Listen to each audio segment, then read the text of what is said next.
Makoronike okutanga chitsauko chokutanga. Adamu, Seti, Enoshi, Kenani, Maharareri, Jaredi, Inoki, Metusera, Rameki, Noa. Vanakomana vaNoa vaiva Shemu, Hamu na Jafeti. Vanakomana vaJafeti vaiva Gomeri, Magogi, Madhai, Javani, Tubari, Mesheki na Tirasi. Vanakomana vaGomeri vaiva Ashikenazi, Rifati na Togama. Vanakomana vaJavani vaiva Erisha, Tashishi, Kitimi na Rodanimi. Vanakomana vaHamu vaiva Kushi, Mizraimi, Puti na Kenani. Vanakomana vaKushi vaiva Seba, Havira, Sabata, Rama na Sabiteka. Vanakomana vaRama vaiva Sheba na Dedani. Kushi aiva baba vaNimurodi, uyo akakura akava murwi mukuru panyika. Mizraimi aiva baba vaRudhi, vaAnami, vaRehabhi, vaNafutuhi, vaPatiri, vaKasiruhi, umo makazobvawo vaFiristia navaKafitori. Kenani aiva baba vaSidhoni dangwe rake, nevaHiti, vaJebhusi, vaAmori, vaGirigashi, vaHivhi, vaAriki, vaSini, vaArivhadhi, vaZemari nevaHamati. Vanakomana vaShemu vaiva Eramu, Ashua, Arifakadhi, Rudhi na Aramu. Vanakomana vaAramu vaiva Uzi, Huri, Geteri na Mesheki. Arifakadhi aiva baba vaShera uye Shera aiva baba vaEbheri. Vanakomana vaviri vakaberekerwa Ebheri, mumwe ainzi Peregi nokuti panguva yake nyika yakanga yakakamurana. Munun'una wake ainzi Jokitani. Jokitani aiva baba vaArimodhadhi, Sherefi, Azarimavheti, Jera, Hadhorami, Uzari, Dhikira, Obhari, Abhimaeri, Sheba, Ofiri, Havhira na Jobhabhi. Ava vose vaiva vanakomana vaJokitani. Shemu, Arifakisadhi, Shera, Ebheri, Peregi, Reu, Serugi, Nahori, Tera na Abhuramu, iye Abrahama. Vanakomana vaAbrahama vaiva Isaka na Ishumaeri. Izvi ndizvo zvaiva zvizvarwa zvavo Nebhayoti dangwe raIshumaeri: Kedhari, Adhibheeri, Mibhisani, Mishima, Dhuma, Masa, Hadhadhi, Tema, Jeturi, Nafishi naKedhema. Ava ndivo vaiva vanakomana vaIshumaeri. Vanakomana vakaberekwa naKetura murongo waAbhurahama vaiva Zimirani, Jokishani, Medhani, Midhiani, Ishibhaki naShua. Vanakomana vaJokishani vaiva Shebha naDhedhani. Vanakomana vaMidhiani vaiva Efa, Eferi, Hanoki, Abhidha naEridha. Ava vose vaiva zvizvarwa zvaKetura. Abhurahama aiva baba vaIsaka. Vanakomana vaIsaka vaiva Isau naIsraeri. Vanakomana vaIsau vaiva Erifazi, Reueri, Jeushi, Jaramu naKora. Vana vaErifazi vaiva Temani, Omari, Zefo, Gatami naKenazi naTimina. Vakabereka Amareki. Vanakomana vaReueri vaiva Nahati, Zera, Shama naMiza. Vanakomana vaSeiri vaiva Rotani, Shobhari, Zibheoni, Ana, Dishoni, Ezeri naDhishani. Vanakomana vaRotani vaiva Hori naHumami. Timina aiva hanzvadzi yaRotani. Vanakomana vaShobhari vaiva Arivhani, Manahati, Ebhari, Shefo naOnami. Vanakomana vaZibheoni vaiva Aya naAna. Mwanakomana waAna ainzi Dhishoni. Vanakomana vaDhishoni vaiva Hemidhani, Eshibhani, Itirani naKerani. Vanakomana vaEzeri vaiva Bhirihani, Zaavhani naAkani. Vanakomana vaDhishani vaiva Uzi naArani. Aya ndiwo aiva madzimambo aitonga muEdhomu kusati kwava namambo upi zvake aitonga muIsraeri. Vaiva Bhera mwanakomana waBheori, guta rake rainzi Dhinihabha. Bhera paakafa, Jobhabhu mwanakomana waZera aibva kuBhozira akamutevera paumambo. Jobhabhu paakafa, Hushami aibva kunyika yevaTemani akamutevera paumambo. Hushami paakafa, Hadhadhi mwanakomana waBhedhadhi uyo akakunda Midhiani munyika yaMoabhu akamutevera paumambo. Guta rake rainzi Avhiti. Hadhadhi paakafa, Samira aibva kuMasireka akamutevera paumambo. Samira paakafa, Shauri aibva kuRehobhoti paRwizi akamutevera paumambo. Shauri paakafa, Bhaari Hanani mwanakomana waAkibhoni akamutevera paumambo. Bhaari Hanani paakafa, Hadhadhi akamutevera paumambo. Guta rake rainzi Pau uye mudzimai wake ainzi Mehetabheri mwanasikana waMatiredhi mwanasikana waMezahabhi. Hadhadhi akafawo madzishe eEdhomu aiva Timina, Arivha, Jeteti, Ohoribhama, Era, Pinoni, Kenazi, Temani, Mibizari, Magidhieri naIrami. Aya ndiwo aiva madzishe eEdhomu. Makoronike okutanga chitsauko chechipiri. Ava ndivo vaiva vanakomana vaIsraeri: Rubheni, Simeoni, Revhi, Judha, Isakari, Zebhuruni, Dhani, Josefa, Benjamini, Naftari, Gadhi naAsheri. Vanakomana vaJudha vaiva Eri, Onani naShera. Vatatu ava akavaberekerwa nomudzimai wechiKenani, mwanasikana waShua. Eri dangwe raJudha akanga akaipa pamberi paJehovha, saka Jehovha akamuuraya. Tamari muroora waJudha akamuberekera Perezi naZera. Judha aiva navanakomana vashanu vose pamwe chete. Vanakomana vaPerezi vaiva Hezironi naHamuri. Vanakomana vaZera vaiva Zimuri, Etani, Hemani, Karikori naDharidha, vose vaiva vashanu. Mwanakomana waKarimi aiva Akari, uyo akauyisa matambudziko pamusoro peIsraeri nokutyora murayiro wokusatora zvinhu zvakaereswa. Vanakomana waEtani ainzi Azaria. Vanakomana vaHezironi vaiva Jerameeri, Rami naKarebhu. Rami aiva baba vaAminadhabhi, uye Aminadhabhi aiva baba vaNahashoni, mutungamiri wavanhu veJudha.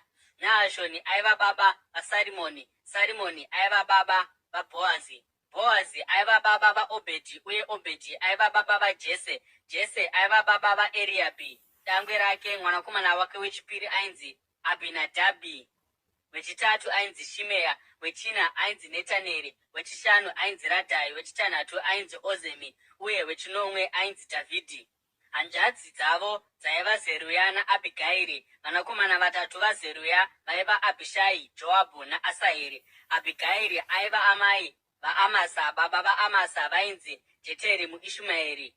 Karebhu mwanakomana waHezironi akabereka vana nomudzimai wake Azubha uye naJerioti. Ava ndivo vaiva vanakomana vake: Jesheri, Shobhabhi naAridhoni.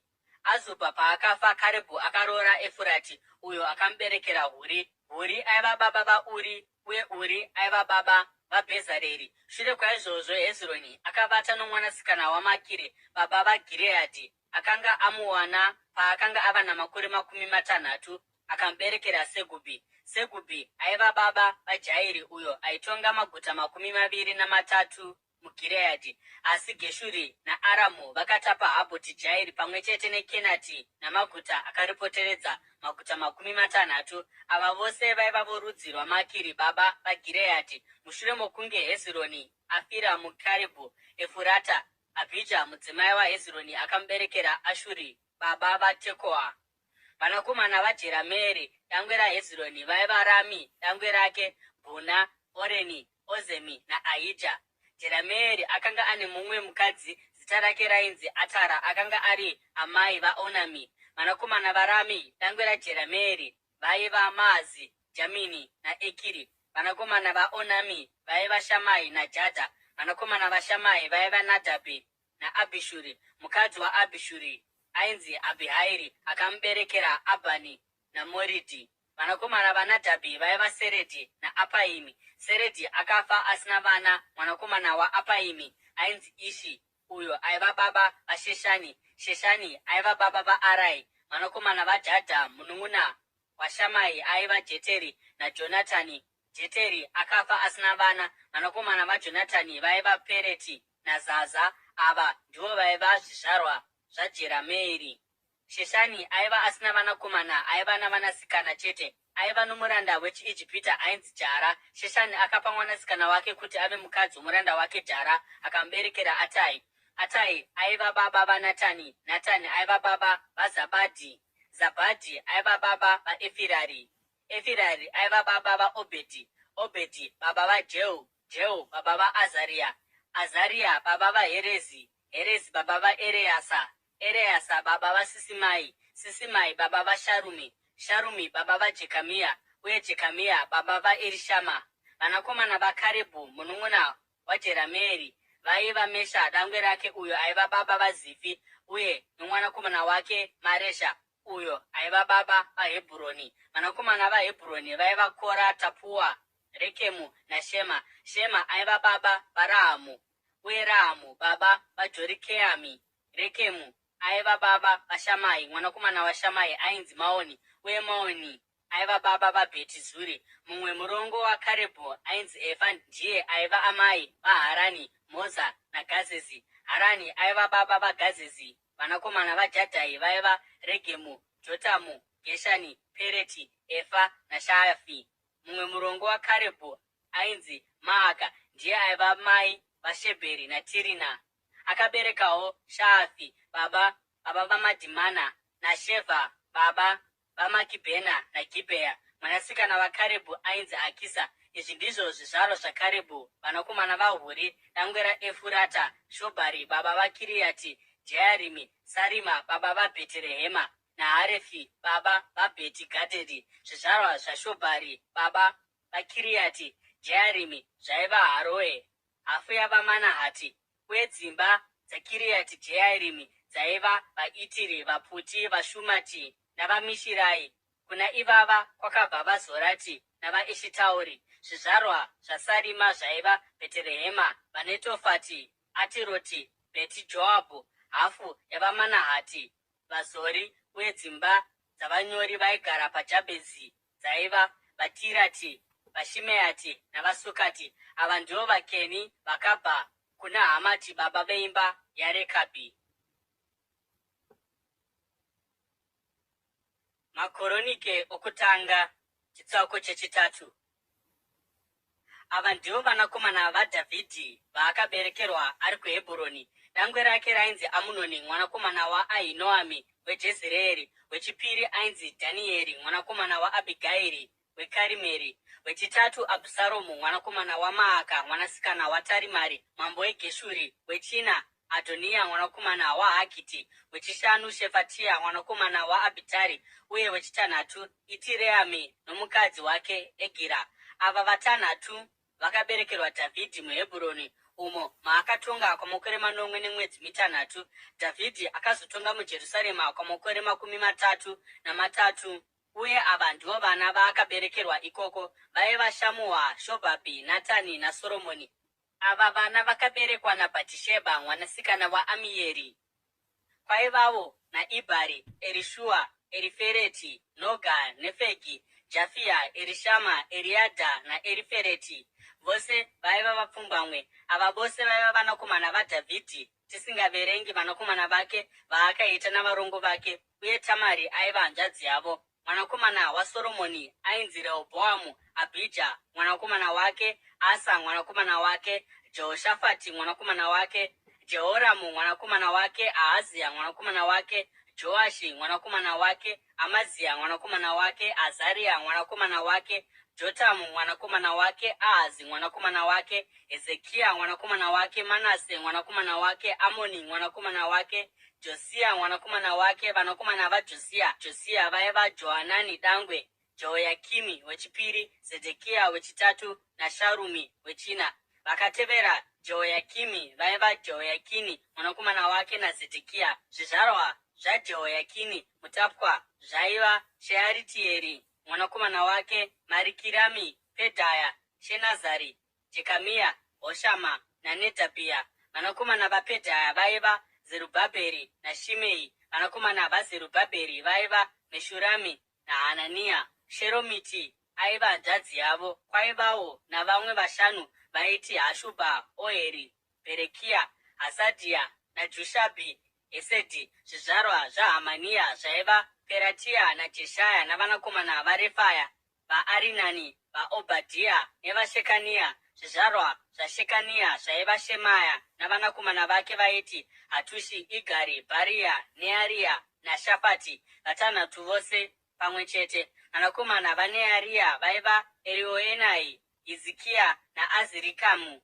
vatatu pamwe chete. Vanakomana vaErioenai vaiva Hodhavhia, Eriashibhi, Peraya, Akubhi, Johanani, Dheraya naAnani, vanomwe pamwe chete. Makoronike okutanga chitsauko chechina. Zvizvarwa zvaJudha zvaiva Perezi, Hezironi, Karimi, Huri naShobhari. Reaya mwanakomana waShobhari aiva baba vaJahati, uye Jahati ari baba vaAhumai naRahadhi. Idzi ndidzo dzaiva dzimba dzavaZorati. Ava ndivo vaiva vanakomana vaEtami, Jezireeri, Ishima, naIdhibashi. Hanzvadzi yavo yainzi Hazeroriponi. Penueri aiva baba vaGedhori uye Ezeri aiva baba vaHusha. Izvi ndizvo zvaiva zvizvarwa zvaHuri dangwe raEfurata baba vaBheterehema. Ashuri baba vaTekoa vaiva navakadzi vaviri, Hera naNaara. Naara akamuberekera Ahuzami, Heferi, Temeni naHashashitari. Izvi ndizvo zvaiva zvizvarwa zvaNaara. Vanakomana vaHera vaiva Zareti, Zohari, Etinani naKozi uyo aiva baba vaAnubhi naHazobhebha nevedzimba dzaAhareri. Mwanakomana waHaruni, Jabhezi, aikudzwa zvikuru kukunda vanun'una vake. Mai vake vakamutumidza kuti Jabhezi vachiti, ndakamubereka mukurwadziwa. Jabhezi akachema kuna Mwari waIsraeri achiti, haiwa, dai mandiropafadza mukakurisa nyika yangu. Ruoko rwenyu ngaruve neni, rundichengete kune zvinokuvadza kuitira kuti ndisarwadziwa. Uye Mwari akamupa zvaakakumbira. Kerubhi munun'una waShua aiva baba vaMehiri uyo aiva baba vaEshitoni. Eshitoni aiva baba vaBheti Rafa, Pasea naTihina baba vaIri naHashi. Ava ndivo vaiva varume veReka. Vanakomana vaKenazi vaiva Otinieri naSeraya. Vanakomana vaOtinieri vaiva Hatati naMeonotai. Meonotai aiva baba vaOfira. Seraya aiva baba vaJoabhu baba vaGeharishimi. Vakapiwa zita iri nokuti vaiva mhizha. Vanakomana vaKarebhu mwanakomana waJefune vaiva Iru, Era naNaami. Mwanakomana waEra ainzi Kenazi. Vanakomana vaJehareri vaiva Zifi, Zifa, Tiria naAsereri. Vanakomana vaEzira vaiva Jeteri, Meredhi, Eferi naJaroni. Mumwe wavakadzi vaMeredhi akavaberekera Miriamu, Shamai naIshibha baba vaEshitemoa. Mukadzi wake wechiJudha akaberekera Jeredhi baba vaGedhori, Hebheri baba vaSoko naJekutiri baba vaZanoa. Ava ndivo vaiva vana vomwanasikana waFaro ainzi Bhitia akanga aroorwa naMeredhi. Vanakomana vomukadzi waHodhia hanzvadzi yaNahamu vaiva baba vaKeira muGarimi naEshitemoa muMaakati. Vanakomana vaShimoni vaiva Amunoni, Rina, Bheni-Hanani naTironi. Zvizvarwa zvaIshi zvaiva Zoheti naBheni-Zoheti. Vanakomana vaShera mwanakomana waJudha vaiva Eri baba vaReka, Rahadha baba vaMaresha nedzimba dzavairuka mucheka wakaisvonaka paBheti Ashibheya. Jokimi, varume veKozebha naJoashi naSarafi vaitonga muMoabhu naJashubhi Rehemi. Zvinyorwa izvi ndezvakare vaiva vaumbi vehari vaigara paNetaimi nepaGedhera, vaigarapo vachishandira mambo. Zvizvarwa zvaSimeoni zvaiva Nemueri, Jamini, Jaribhi, Zera naShuari.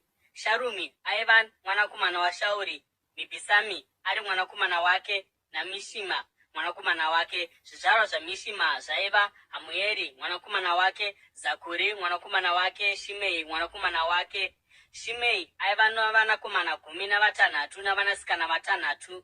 Asi vanun'una vake vaiva vasina vana vakawanda, saka rudzi rwavo haruna kuwanda sokuwanda kwavanhu vavaJudha. Vaigara muBheerishebha, Moradha, Hazari, Shuari, Bhiriha, Ezemi, Toradhi, Bhetueri, Horima, Zikiragi, Bheti Makabhoti, Hazari Susimi, Bheti Bhiri neSharaimi. Aya ndiwo aiva maguta avo kusvikira pakutonga kwaDhavhidhi.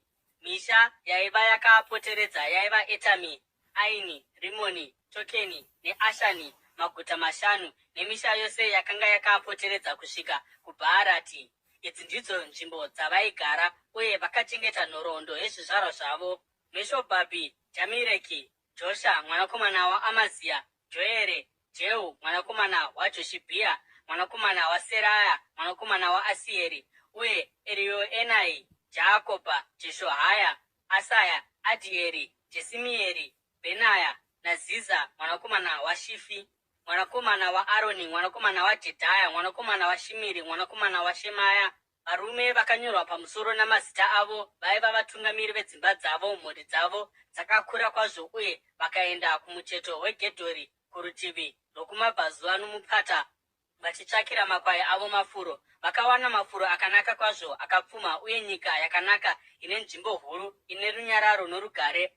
VaHamu ndivo vakanga vachimbogaramo kare. Varume vane mazita akanyorwa vakauya pamazuva aHezekia mambo waJudha vakarwisa vaHamu mumatende avo navaMeuniwo vaivapo, vakavaparadza zvachose kusvikira nhasi. Ipapo vakazogarapo munzvimbo yavo nokuti paiva namafuro amakwai avo, uye 500 avo vaiva vaSimeoni, vachitungamirirwa naPeratia, Nearia, Refaya naUzieri, vanakomana vaIshi. Vakandorwisa nyika yamakomo yeSeiri. Vakauraya vaAmareki vakanga vasara, avo vakanga vapunyuka, uye vakagarapo kusvikira nhasi.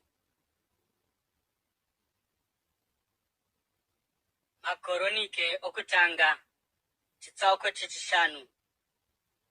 Vanakomana vaRubheni, dangwe raIsraeri, ndiye aiva dangwe, asi paakasvibisa nhoo yewaniso yababa vake, kodzero dzoudangwe hwake dzakapiwa kuvanakomana vaJosefa mwanakomana waIsraeri. Saka haana kuzoverengerwawo munhoroondo dzamadzitateguru ake maererano nekodzero yokuberekwa kwake. Uye kunyange zvazvo Judha aiva akasimba kwazvo kupfuura vana vababa vake vose, uye kunyange zvazvo mutongi akazobuda maari, kodzero youdangwe yaiva yaJosefa. Vanakomana vaRubheni, dangwe raIsraeri, vaiva Hanoki, Paru, Hezironi naKarimi. Zvizvarwa zvaJoere zvaiva Shemaya mwanakomana wake, Gogi mwanakomana wake, Shimei mwanakomana wake, Mika mwanakomana wake, Reaya mwanakomana wake, naBhaari mwanakomana wake, uye naBheera mwanakomana wake, uyo akatorwa akaiswa muutapwa naTigirati Pireseri mambo weAsiria. Bheera akanga ari mutungamiri wavaRubheni. Hama dzavo nedzimba dzavo dzakanyorwa munhoroondo dzamadzitateguru avo dzaiva Jeeri aiva ishe naZekaria, uye Bhera mwanakomana waAzazi mwanakomana waShema mwanakomana waJoere vakagara munzvimbo yaibva kuAroeri kusvikira kuNebho neBhaari Meoni. Kumabvazuva vakatora nyika kusvikira pamuganhu wegwenga rinosvika kurwizi Yufuratesi, nokuti zvipfuwo zvavo zvakanga zvawanda muGireadhi. Panguva yokutonga kwaSauro vakarwa naHagiri vakavakunda, vakagara mumatende avaHagiri mudunhu rose rokumabvazuva eGireadhi. VaGadhi vakanga vakavakidzana navo muBhashani kusvikira kuSareka. Joere ndiye aiva ishe, Shafani ari wechipiri, kuchizotevera Janai naShafati muBhashani. Hama dzavo tichiverenga mhuri dzavo dzaiva Mikaeri, Meshurami, Shebha, Jorai, Jakini, Zia naEbheri, vanomwe pamwe chete. Ava ndivo vaiva vanakomana vaAbhihairi mwanakomana waHuri mwanakomana waJarowa mwanakomana waGireadhi mwanakomana waMikaeri mwanakomana waJeshishai mwanakomana waJadho mwanakomana waBhuzi. Ahi mwanakomana waAbhidhieri mwanakomana waGuni ndiye aiva mukuru wemhuri yavo. VaGadhi vaigara muGireadhi, muBhashani nomumisha yaro yakaripoteredza, uye nomumafuro ose eSharoni kusvikira kwaanogumira. Iva vose vakanyorwa munhoroondo dzamadzitateguru avo munguva yokutonga kwaJotamu mambo weJudha naJerobhoamu mambo weIsraeri. VaRubheni, vaGadhi nehafu yorudzi rwaManase vaiva navarume 44,760 vakanga vakagadzirira kundorwa, varume vakasimba vaigona kushandisa nhoo nomunondo, uye vaigona kushandisa uta, uye vakanga vakadzidziswa kurwa. Vakarwa navaHagiri, vaJeturi, vaNafishi navaNodhabhi. Vakabatsirwa pakurwa navo, uye Mwari akaisa vaHagiri navose vaiva kurutivi rwavo mumaoko avo, nokuti vakanga vachema kwaari vari pakurwa. Akapindura minyengetero yavo nokuti vakavimba naye. Vakapamba zvipfuwo zvavaHagiri zvaiti 50,000 zvengamera, 250 zvamakwai, nezviuru 2 zvembongoro. Vakatapawo 100 zvavanhu, uye vamwe vazhinji vakaurayiwa, nokuti kurwa uku kwaiva kwaMwari, uye vakagara munyika iyoyo kusvikira pakutapwa. Vanhu vehafu yorudzi rwaManase vaiva vazhinji kwazvo, vakagara munyika yaibva kuBhashani ichisvika kuBhari Hemoni, ndiko kuSeniri, gomo reHemoni. Ava ndivo vaiva vakuru vedzimba dzavo: Eferi, Ishi, Erieri, Azireri, Jeremaya, Hodhavhia naJadhieri.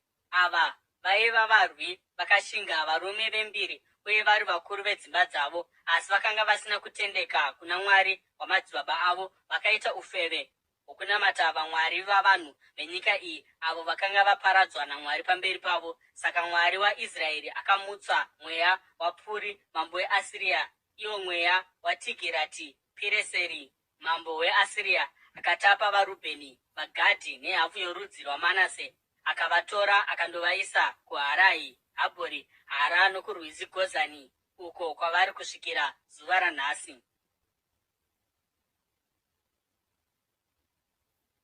Makoronike okutanga chitsauko chechitanhatu. Vanakomana vaRevhi vaiva Gerishoni, Kohati naMerari. Vanakomana vaKohati vaiva Amiramu, Izhari, Hebhuroni naUzieri. Vana vaAmiramu vaiva Aroni, Mozisi naMiriamu. Vanakomana vaAroni vaiva Nadhabhi, Abhihu, Ereazari naItamari. Ereazari aiva baba vaFinehasi, Finehasi aiva baba vaAbhishua, Abhishua baba vaBhuki, Bhuki baba vaUzi, Uzi baba vaZerahia, Zerahia baba vaMerayoti, Merayoti baba vaAmaria, Amaria baba vaAitubi, Aitubi baba vaZadhoki, Zadhoki baba vaAhimaazi, Ahimaazi baba vaAzaria, Azaria baba vaJohanani, Johanani baba vaAzaria. Ndiye aibata basa somuprista mutemberi yakavakwa naSoromoni muJerusarema. Azaria baba vaAmaria, Amaria baba vaAitubi, Aitubi baba vaZadhoki, Zadhoki baba vaSharumi, Sharumi baba vaHirikia, Hirikia baba vaAzaria, Azaria baba vaSeraya, uye Seraya baba vaJehozadhaki. Jehozadhaki akadzingwa Jehovha paakaendesa Judha neJerusarema kuutapwa noruoko rwaNebhukadhinezari. Vanakomana vaRevhi vaiva Gerishoni, Kohati naMerari. Aya ndiwo mazita avanakomana vaGerishoni, Ribhini naShimei. Vanakomana vaKohati vaiva Amiramu, Izhari, Hebhuroni naUzieri. Vanakomana vaMerari vaiva Mairi naMushi. Idzi ndidzo dzimba dzavaRevhi dzakanyorwa maererano namazita amadzibaba avo. VaGerishoni: Ribhini mwanakomana wake, Jehati mwanakomana wake, Nazima mwanakomana wake, Joa mwanakomana wake, Idho mwanakomana wake, Zera mwanakomana wake naJeaterai mwanakomana wake. Zvizvarwa zvaKohati zvaiva Aminadhabhi mwanakomana wake, Kora mwanakomana wake, Asiri mwanakomana wake, Erikana mwanakomana wake naEbhiasafi mwanakomana wake, Asiri mwanakomana wake naTahati mwanakomana wake, Urieri mwanakomana wake, Uzia mwanakomana wake naShauri mwanakomana wake. Zvizvarwa zvaErikana zvaiva Amasai, Ahimoti, Erikana mwanakomana wake, Zofai mwanakomana wake naNahati mwanakomana wake naEriabhi mwanakomana wake naErikana mwanakomana wake naSamueri mwanakomana wake. Vanakomana vaSamueri vaiva Joeri dangwe rake naAbhija mwanakomana wake wechipiri. Zvizvarwa zvaMerari zvaiva Mari, Ribhini mwanakomana wake, Shimei mwanakomana wake, Uza mwanakomana wake, Shimeya mwanakomana wake, Hagia mwanakomana wake naAsaya mwanakomana wake. Ava ndivo varume vakagadzwa naDhavhidhi kuti vafambise basa rokuimba muimba yaJehovha mushure mokunge areka yawana pokuzorora imomo. Vaishumira uye vaiimba pamberi petabhenakeri mutende rokusangana kusvikira Soromoni avaka temberi yaJehovha muJerusarema. Vaibata basa ravo maererano nemitemo yavakanga vakadzikirwa. Ava ndivo varume vaibata basa pamwe chete navanakomana vavo kubva kuvaKohati: Hemani muimbi, mwanakomana waJoere mwanakomana waSamueri, mwanakomana waErikana, mwanakomana waJerohamu, mwanakomana waErieri, mwanakomana waToa, mwanakomana waZufi, mwanakomana waErikana, mwanakomana waMahati, mwanakomana waAmasai, mwanakomana waErikana, mwanakomana waJoere, mwanakomana waAzaria, mwanakomana waZefania, mwanakomana waTahati, mwanakomana waAsiri, mwanakomana waEbhiasafi, mwanakomana waKora, mwanakomana waIzhari, mwanakomana waKohati, mwanakomana waRevhi, mwanakomana waIsraeri. Uye mubatsiri waHemani pabasa ainzi Asafi, akanga amire kurudyi rwake. Asafi mwanakomana waBherekia, mwanakomana waShimeya, mwanakomana waMikaeri, mwanakomana waBhaaseya, mwanakomana waMarikia, mwanakomana waEtini, mwanakomana waZera, mwanakomana waAdhaya, mwanakomana waEtani, mwanakomana waZima, mwanakomana waShimei, mwanakomana waJahati, mwanakomana waGerishoni, mwanakomana waRevhi. Uye kubva kuvabatsiri vavo vaMerari kuruboshwe rwake vaiva Etani mwanakomana waKishi, mwanakomana waAbhidhi, mwanakomana waMaruki, mwanakomana waHashabhia, mwanakomana waAmazia, mwanakomana waHirikia, mwanakomana waAmuzi, mwanakomana waBhani, mwanakomana waShemeri, mwanakomana waMari, mwanakomana waMushi, mwanakomana waMerari, mwanakomana waRevhi. Vamwe vavo vaRevhi vakapiwa mamwe mabasa ose omutabhenakeri, imba yaMwari, asi Aroni nezvizvarwa zvake ndivo vaiisa zvipiriso paaritari nezvipiriso zvinopiswa uye nepaaritari yezvinonhuhwira maererano nezvose zvaiitwa panzvimbo tsvene-tsvene, vachiyananisira Israeri maererano nezvose zvakanga zvarayirwa Mozisi muranda waMwari. Izvi ndizvo zvizvarwa zvaAroni: Ereazari mwanakomana wake, Finehasi mwanakomana wake, Abhishua mwanakomana wake, Bhoki mwanakomana wake, Uzi mwanakomana wake, naZerahia mwanakomana wake, Merayoti mwanakomana wake, Amaria mwanakomana wake, Ahitubi mwanakomana wake, Zadhoki mwanakomana wake, naAhimazi mwanakomana wake. Idzi ndidzo dzakanga dziri nzvimbo dzavo dzavakagoverwa dzokugara senyika yavo, dzakapiwa kuzvizvarwa zvaAroni avo vaibva kuimba yaKohati, nokuti mugove wokutanga wakanga uri wavo. Vakapiwa Hebhuroni iri muJudha namafuro ose akaipoteredza, asi minda nemisha yose yakapoteredza guta iri yakapiwa kuna Karebhu mwanakomana waJefune.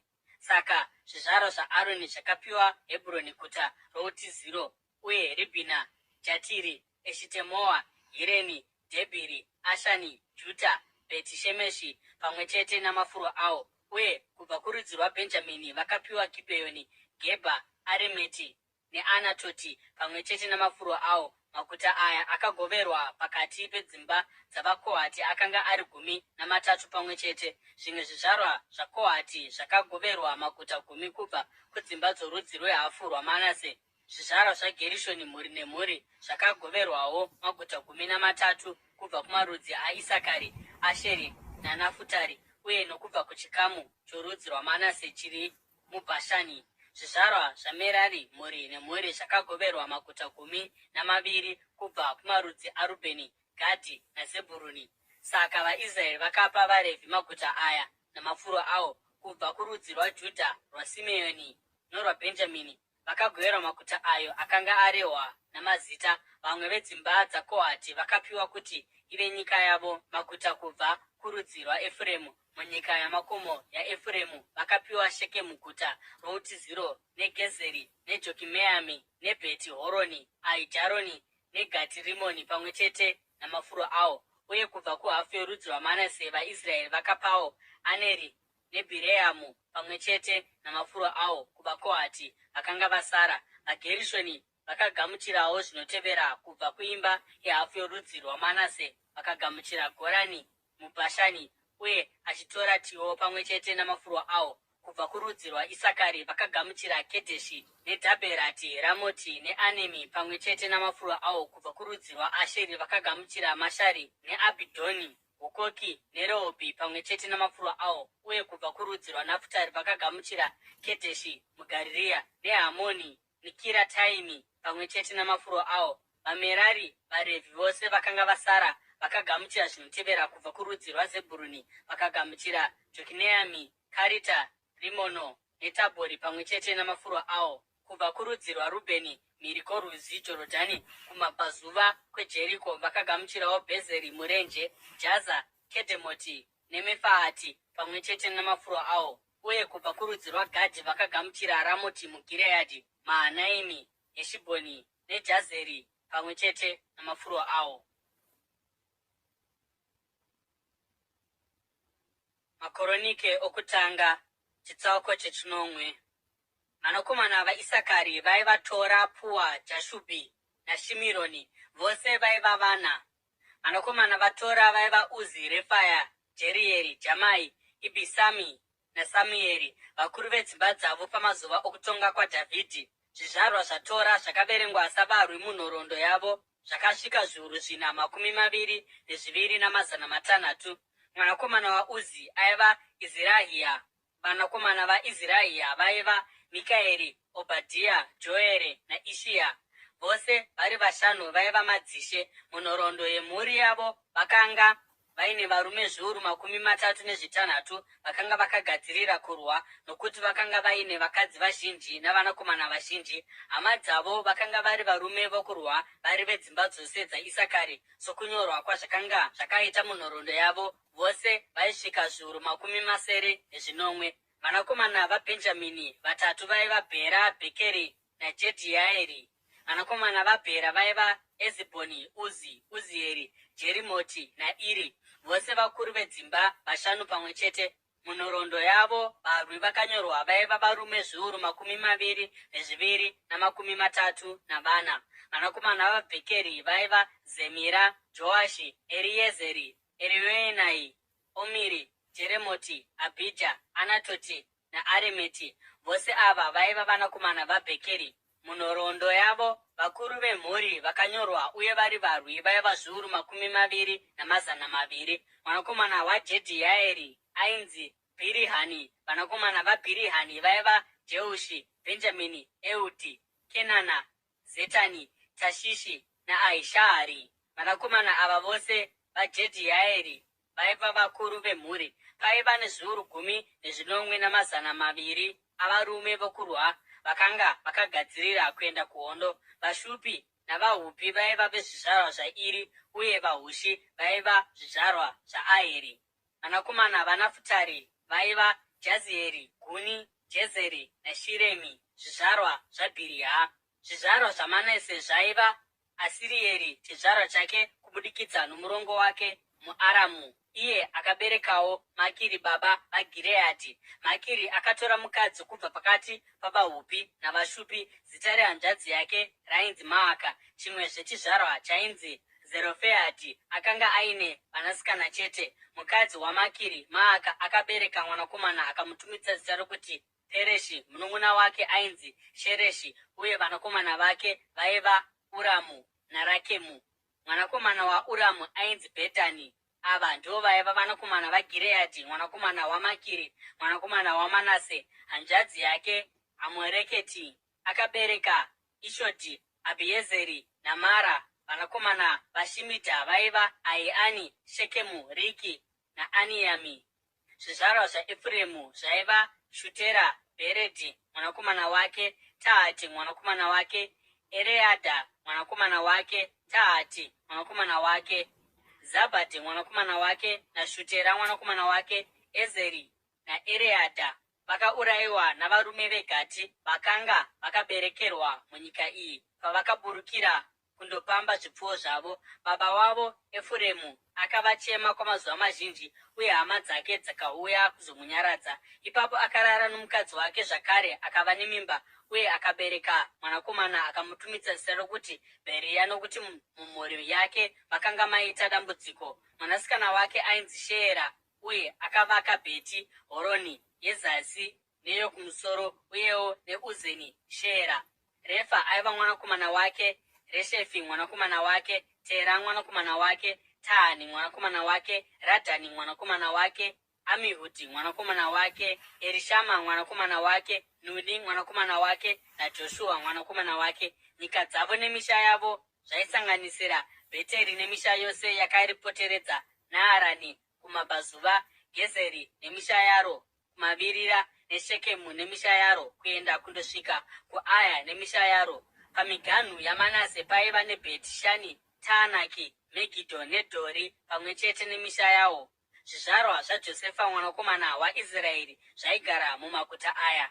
Vanakomana vaAsheri vaiva Imina, Ishivha, Ishivhi naBheria. Hanzvadzi yavo yainzi Sera. Vanakomana vaBheria vaiva Hebheri naMarikieri, uyo aiva baba vaBhirizaiti. Hebheri aiva baba vaJafireti, Shomeri naHotami, uye nehanzvadzi yavo Shua. Vanakomana vaJafireti vaiva Pasaki, Bhimari naIshivhati. Ava ndivo vaiva vanakomana vaJafireti. Vanakomana vaShomeri vaiva Ahi, Roga, Hubhai naAramu. Vanakomana vomunun'una wake Heremu vaiva Zofa, Imina, Shereshi naAmari. Vanakomana vaZofa vaiva Sua, Haneferi, Shuari, Bheri, Imira, Bhezeri, Hodhi, Shama, Shirisha, Itirani naPeera. Vanakomana vaJeteri vaiva Jefune, Pisipa naAra. Vanakomana vaUra vaiva Ara, Hanieri naRizia. Vose ava vaiva zvizvarwa zvaAsheri, vakuru vemhuri yavo, varume vakanga vakasarudzika, varwi vakanga vakashinga, uye vari vatungamiri vakasanangurika. Uwandu hwavarume vakanga vakagadzirira kurwa sezvazvakanyorwa munhoroondo yavo hwaiva zviuru 26. Makoronike okutanga chitsauko chesere. Benjamini aiva baba vaBhera dangwe rake, Ashibheri mwanakomana wake wechipiri, Ahara wechitatu, Noha wechina naRafa wechishanu. Vanakomana vaBhera vaiva Adha, Gera, Abhihudhi, Abhishua, Naamani, Ahoa, Gera, Shefufani naHurami. Izvi ndizvo zvaiva zvizvarwa zvaEhudhi, vakanga vari vakuru vemhuri yeavo vaigara muGebha.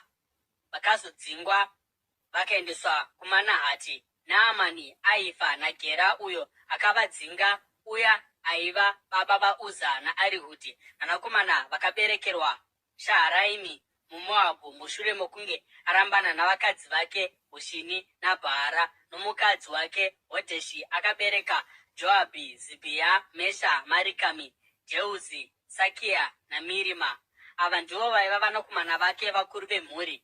naHushimi akabereka Abhitubi naEripaari. Vanakomana vaEripaari vaiva Ebheri, Mishamu, Shemedhi uyo akavaka Ono neRodhi pamwe chete nemisha yakaapoteredza, naBheria naShema.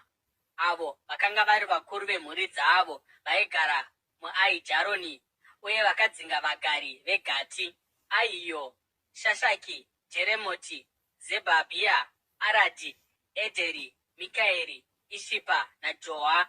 Vaiva vanakomana vaBheria, Zebhadhia, Meshurami, Hiziki, Hebheri, Ishimerai, Iziriya naJobhabhi. Vaiva vanakomana vaEripaari, Jakini, Zikiri, Zabhidhi, Erienai, Ziretai, Erieri, Adhaya, Bheraya naShimirati. Vaiva vanakomana vaShimei, Ishipani, Ebheri, Erieri, Abhidhoni, Zikiri, Hanani, Hanania, Eramu, Anitotia, Ifidheya naPenueri. Vaiva vanakomana vaShashaki, Shamisherai, Sheharia, Ataria, Jaareshia, Eria naZikiri. Vaiva vanakomana vaJerohamu.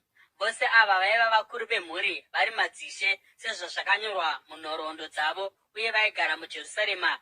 Jeyeri baba vaGibheoni vaigara muGibheoni. Zita romukadzi wake rainzi Maaka, uye mwanakomana wake wedangwe ainzi Abhidhoni, achiteverwa naZuri, Kishi, Bhaari, Neri, Nadhabhi, Gedhori, Ahio, Zekeri uye Mikiroti uyo aiva baba vaShimeya. Ivo vaigarawo pedyo nehama dzavo muJerusarema.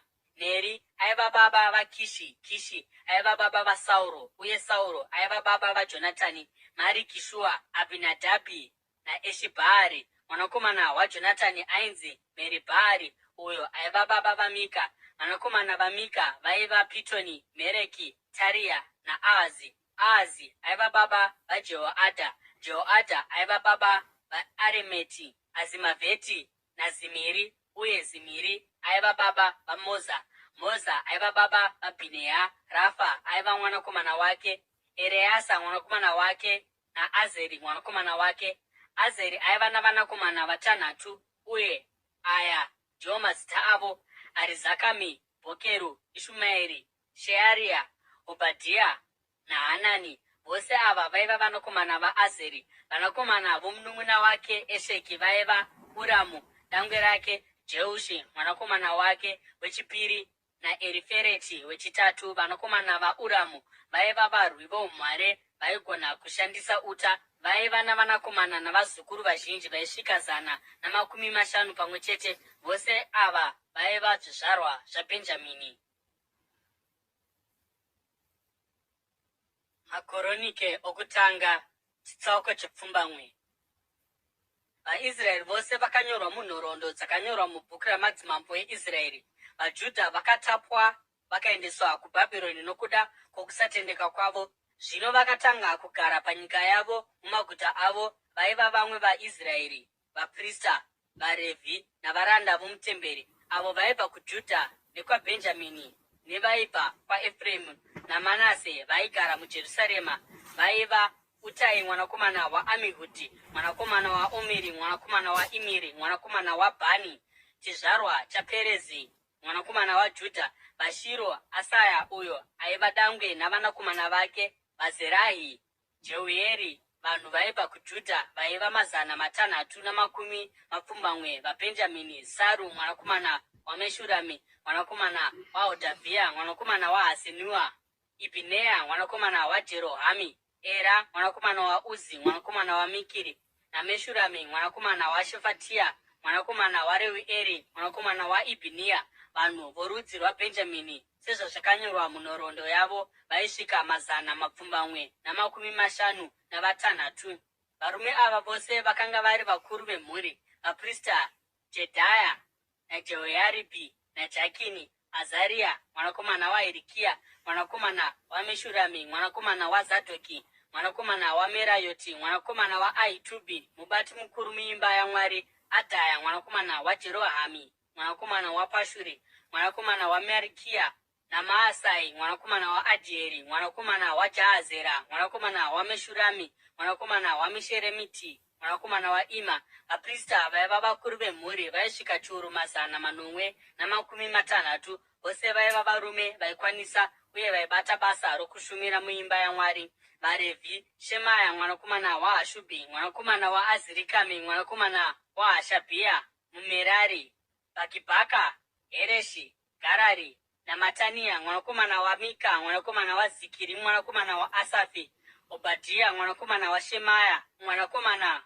waGarari mwanakomana waJedhutuni naBherekia mwanakomana waAsa mwanakomana waErikana vaigara mumisha yavaNetofati. Vatariri vamasuo Sharumi Akubhi Tarimoni Aimani navanun'una vavo Sharumi ari mukuru wavo vakaiswa pasuo ramambo kumabvazuva kusvikira nanhasi. Ava ndivo vaiva vatariri vamasuo okumusasa wavaRevhi: Sharumi mwanakomana waKore mwanakomana waEbhiasafi mwanakomana waKora navamwe vatariri vamasuo vokumhuri yake vaKora vaiva nobasa rokuchengetedza mikova yetende sezvaingoitwa namadzibaba avo. Vakanga vane basa rokurinda suo rokupinda kuugaro hwaJehovha. Panguva dzapakutanga Finehasi mwanakomana waEreazari ndiye aiva mukuru wavatariri vamasuo uye Jehovha aiva naye. Zekaria mwanakomana waMesheremiya aiva mutariri wesuo pamukova wetende rokusangana.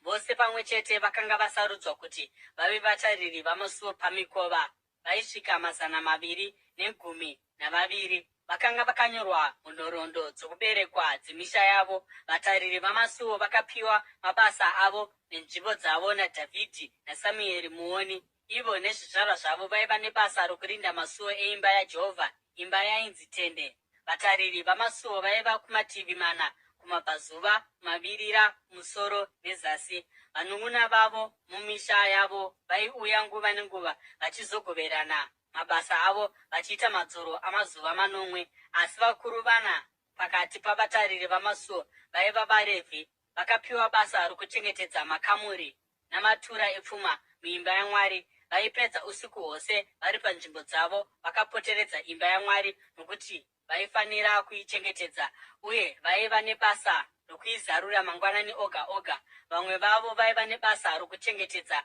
midziyo yaishandiswa mutemberi. Vaiiverenga ichibuda voiverengazve yadzorerwa.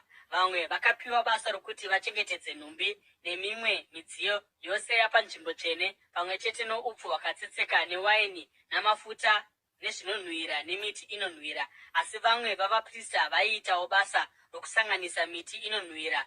MuRevhi ainzi Matitiya, dangwe raSharumi muKora, akagadzwa basa rokubika chingwa chechipiriso. Vamwe vehama dzavo vaKohati vakapiwa basa rokubika chingwa chaizoiswa patafura pamasabata ose. Avo vaiva vaimbi vakuru vemhuri dzavaRevhi vaigara mumakamuri omutemberi uye vaisaita mamwe mabasa ose nokuti vaifanira kuita basa iri masikati nousiku. Ava vose vaiva vakuru vemhuri dzavaRevhi vakuru sezvavakanyorwa munhoroondo dzokuberekwa kwavo, uye vaigara muJerusarema. Jeeri baba vaGibheoni aigara muGibheoni. mukadzi wake ainzi Maaka, uye dangwe rake raivawo Abhidhoni, achiteverwa naZuri, Kishi, Bhaari, Neri, Nadhabhi, Gedhori, Ahio, Zekaria naMikiroti. Mikiroti aiva baba vaShimeamu, ivowo vaigara pedyo nehama dzavo muJerusarema. Neri aiva baba vaKishi, Kishi ari baba vaSauro, uye Sauro aiva baba vaJonatani, Mariki-Shua, Abhinadhabhi naEshibhaari. Mwanakomana waJonatani ainzi Meribhi Bhaari, uye aiva baba vaMika. Vanakomana vaMika vaiva Pitoni, Mereki, Tahirea naAhazi. Ahazi aiva baba vaJadha, Jadha aiva baba vaAremeti, Azimavheti naZimiri, uye Zimiri aiva baba vaMoza. Moza aiva baba vaBhineha. Refaya aiva mwanakomana wake, Ereasa mwanakomana wake naAzeri mwanakomana wake. Azeri aiva navanakomana vatanhatu, uye aya ndiwo mazita avo: Azikirami, Bhokeru, Ishumaeri, Shearia, Obhadhia naHanani. Ava ndivo vaiva vana vaAzeri. Makoronike okutanga chitsauko chegumi. Zvino vaFiristia vakarwisa vaIsraeri. VaIsraeri vakatiza pamberi pavo. Vazhinji vakaurayiwa pagomo reGiribhoa. VaFiristia vakatevera Sauro navanakomana vake kwazvo, uyezve vakauraya vanakomana vake Jonatani, Abhinadhabhi naMariki-Shua. Hondo yakarwiwa zvinotyisa kumativi ose aSauro, uye vapfuri vouta pavakamubata vakamukuvadza. Sauro akati kumubati wenhumbi dzake dzokurwa, "Vhomora munondo wako undibaye nawo, kuti varume ava vasina kudzingiswa varege kuuya vakanditambudza." Asi mubati wenhumbi dzake dzokurwa akatya kwazvo akasada kuzviita. Saka Sauro akatora munondo wake akazvivirisa pauri. Mubati wenhumbi dzake dzokurwa paakaona kuti Sauro afa, iyewo akazvivirisa pamunondo wake akafa. Saka Sauro navanakomana vake vatatu neimba yake yose vakafa pamwe chete. Zvino vaIsraeri vose vakanga vagere pamupata vakati vaona kuti varwi vose vakanga vatiza, uye Sauro navanakomana vake vatatu vakanga vafa, vakasiya maguta avo vakatiza, uye vaFiristia vakauya vakagara maari. Zuva raitevera vaFiristia pavakauya kuzokutunura nhumbi dzavakanga vafa, vakawana Sauro navanakomana vake vakafa pagomo reGiribhoa. Vakamukutunura nhumbi dzake, uye vakatora musoro wake nezvombo zvake, vakatuma nhume munyika yose yavaFiristia kuti vandoparidza shoko iri pakati pavamwari vavo uye navanhu vavo. Vakaisa zvombo zvake mutemberi yavamwari vavo, vakaturika musoro wake mutemberi yaDhagoni. Vagari vose vomuJabheshi Gireadhi pavakanzwa zvose zvakanga zvaitwa navaFiristia kuna Sauro, mhare dzose dzakasimuka dzikandotora zvitunha zvaSauro navanakomana vake, vakauya nazvo kuJabheshi, vakaviga mapfupa avo pamuti mukuru weJabheshi, uye vakatsanya kwamazuva 9. Sauro akafa nokuti akanga asina kutendeka kuna Jehovha. Haana kuchengeta shoko raJehovha, uyezve akandobvunzira kumasvikiro kuti atungamirirwe. Haana kubvunza kuna Jehovha, saka Jehovha akamuuraya, akapa umambo kuna Dhavhidhi mwanakomana waJese.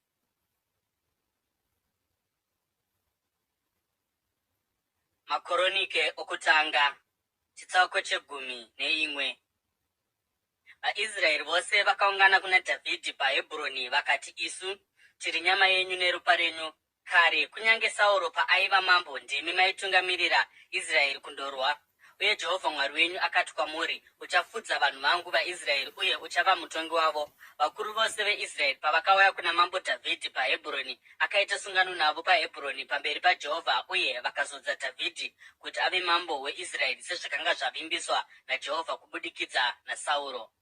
Dhavhidhi navaIsraeri vose vakaenda kuJerusarema, ndiro Jebhusi. VaJebhusi vaigaramo vakati kuna Dhavhidhi, "Hamusi kuzopinda muno." Kunyange zvakadaro, Dhavhidhi akatapa nhare yeZioni, guta raDhavhidhi. Dhavhidhi akanga ati achatungamirira kundorwisa vaJebhusi ndiye achava mukuru wavarwi. Joabhu mwanakomana waZeruya ndiye akatanga kuenda, saka akapiwa utungamiri hwacho.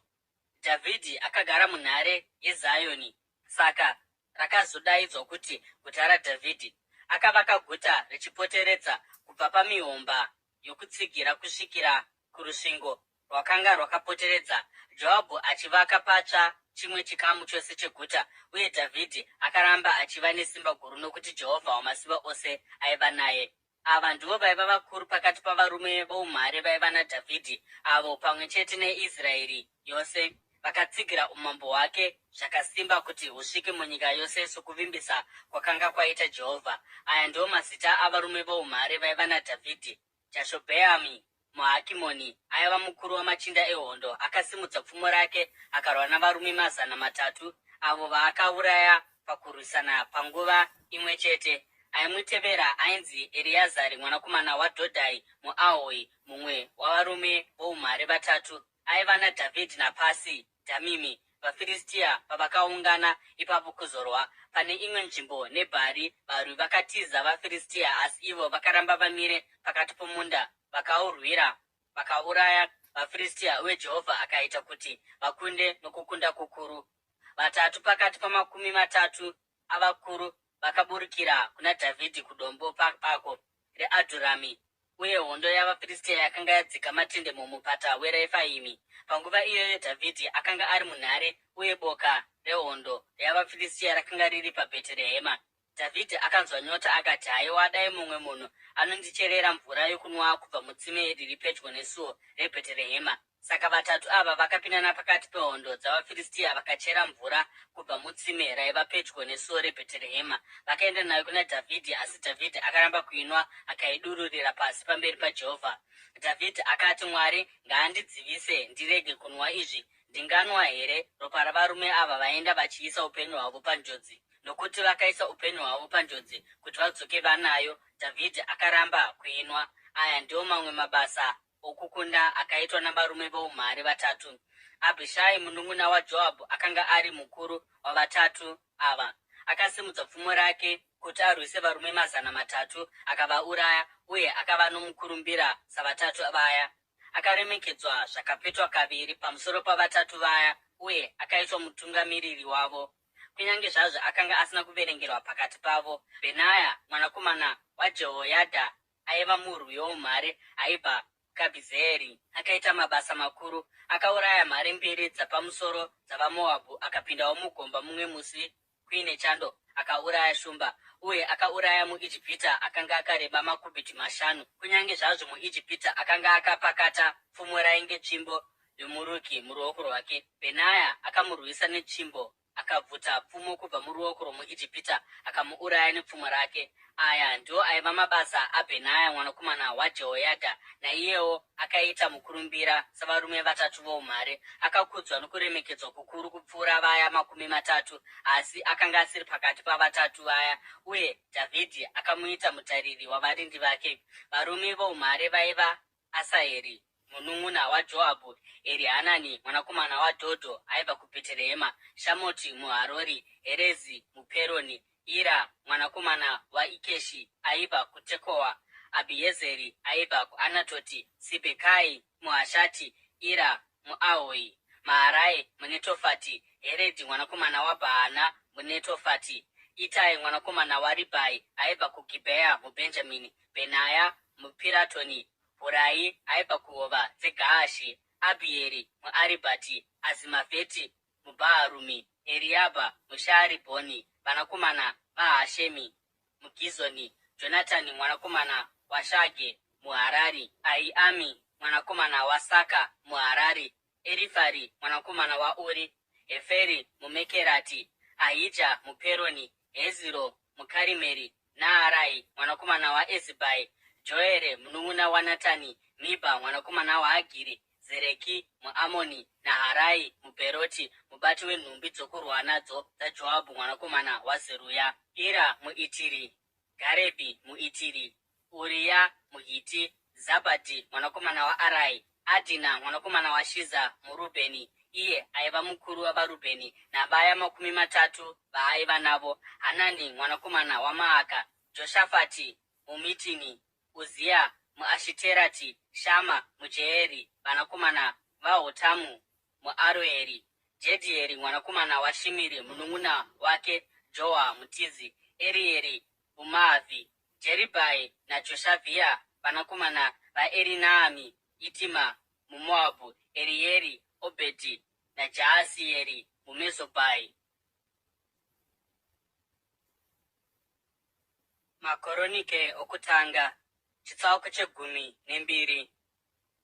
Ava ndivo varume vakauya kuna Dhavhidhi paZikiragi achakavanda nokuda kwaSauro mwanakomana waKishi, uye ndivo vamwe vavarwi vakamubatsira muhondo, vakanga vapakata uta uye vaigona kupfura miseve nezvimviriri noruoko rworudyi kana rworuboshwe. Vaiva hama dzaSauro dzokurudzi rwaBhenjamini. Ahiezeri mukuru wavo naJoashi vanakomana vaShemaya muGibheati, Jezieri naPereti vanakomana vaAzimavheti, Bheraka, Jehu muAnatoti naIshimaya muGibheoni. Aiva mhare pakati pa30. Aiva mutungamiri wa30, Jeremaya, Jahazieri, Johanani, Jozabhadhi muGedherati, Eruzai, Jerimoti, Bhearia, Shemaria naShafatia muHarufi, Erikana, Ishia, Azareri, Joezeri naJashobheami, vaKorahi naJoera naZebhadhia vanakomana vaJehorami vaibva kuGedhori.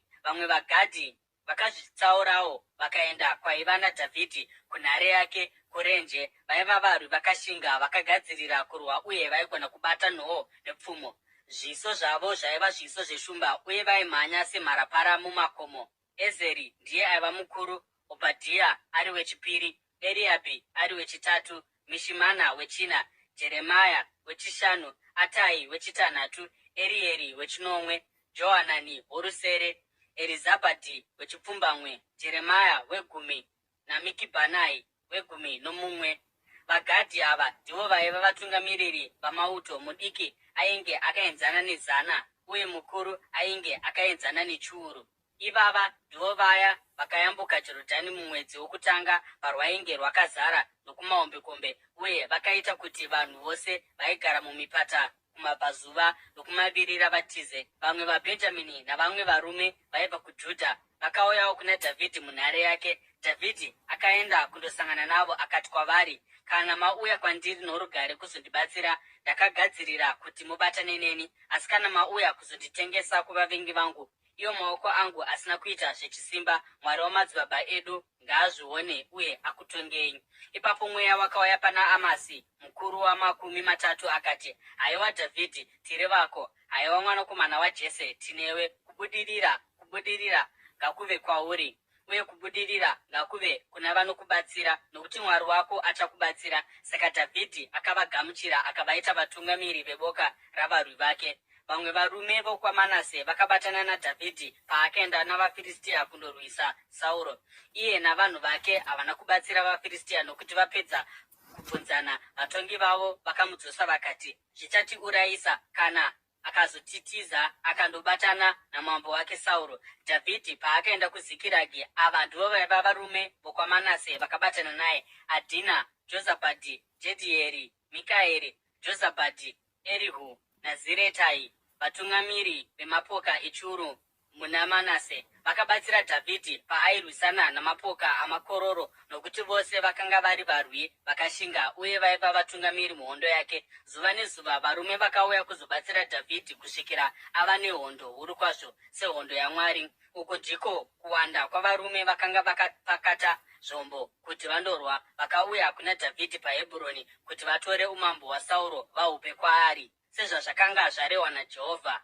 Varume vokwaJudha vakanga vakapakata nhoo namapfumo vaiva zviuru 6,700 uye akapakata zvombo kuti vandorwa. Varume vokwaSimeoni varwi vakanga vakagadzirira kundorwa vaiva zviuru 1,100. Varume vokwaRevhi zviuru 4,600 pamwe chete naJehoyadha mutungamiri wemhuri yaAroni aiva navarume zviuru 3,800, naZadhoki murwi wechidiki aiva akashinga navakuru vamapoka 22 kubva kumhuri yake. Varume vokwaBhenjamini hama dzaSauro vaiva zviuru 3, vazhinji vavo vakanga vamboramba vachitevera Sauro kusvikira musi uyu. Varume vokwaEfuremu varwi vakashinga vaiva nomukurumbira kwazvo kumhuri dzavo vaiva zviuru 20,100. Varume vokuhafu yorudzi rwaManase vakadanwa namazita avo kuti vauye vazogadza Dhavhidhi umambo vaiva zviuru 10. Varume vokwaIsakari vainzwisisa nguva uye vaiziva kuti Israeri yaifanira kuitei. Vaiva vakuru 200 nehama dzavo dzose dzaiva pasi pavo. Varume vokwaZebhuruni, varwi vaiziva, vakanga vakagadzirira kurwa nezvombo zvemhando dzose, vakauya kuzobatsira Dhavhidhi nomwoyo wakaperera.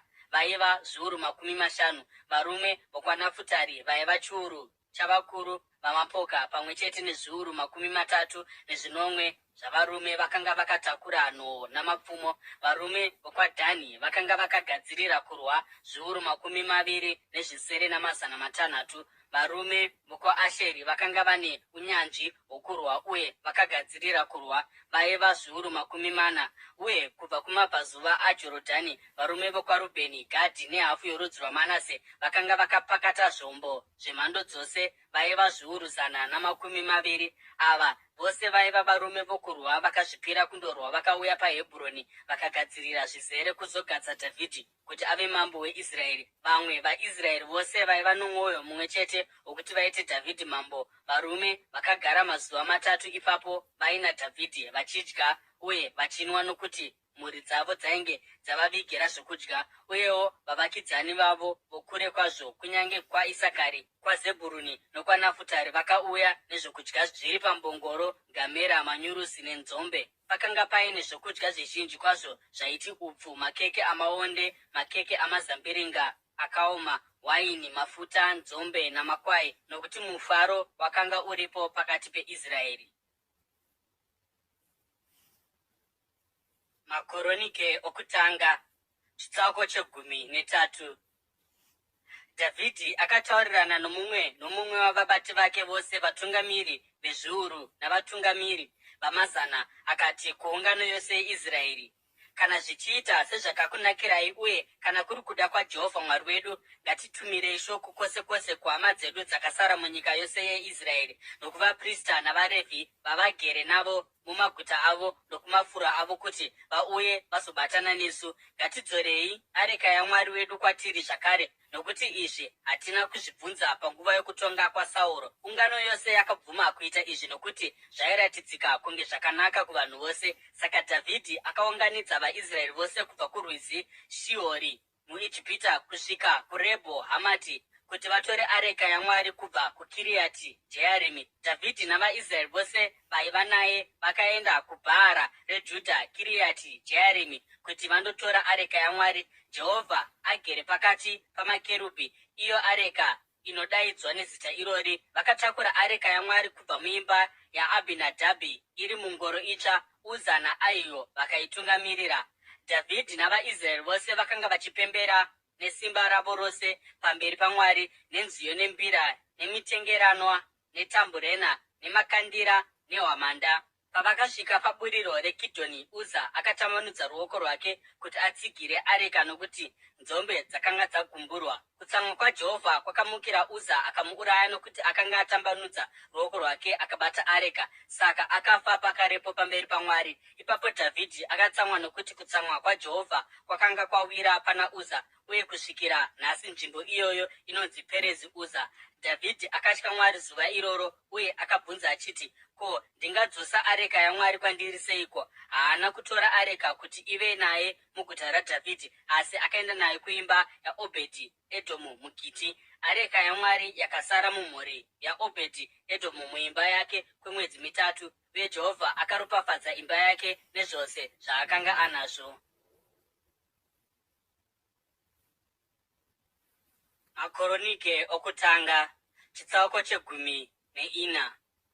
Zvino Hiramu mambo weTire akatuma nhume kuna Dhavhidhi namatanda emisidhari navavaki navavezi kuti vamuvakire imba youmambo. Uye Dhavhidhi akaziva kuti Jehovha akanga amusimbisa samambo pamusoro peIsraeri, uye kuti umambo hwake hwakanga hwakudzwa kwazvo nokuda kwavanhu vake Israeri. MuJerusarema Dhavhidhi akazvitorerazve vamwe vakadzi, akava baba vavanakomana navanasikana vazhinji. Aya ndiwo mazita avana vaakaberekerwa ikoko: Shamua, Shobhabhi, Natani, Soromoni, Ibhari, Erishua, Eripereti, Noga, Nefegi, Jafia, Erishama, Beeriadha naErifereti.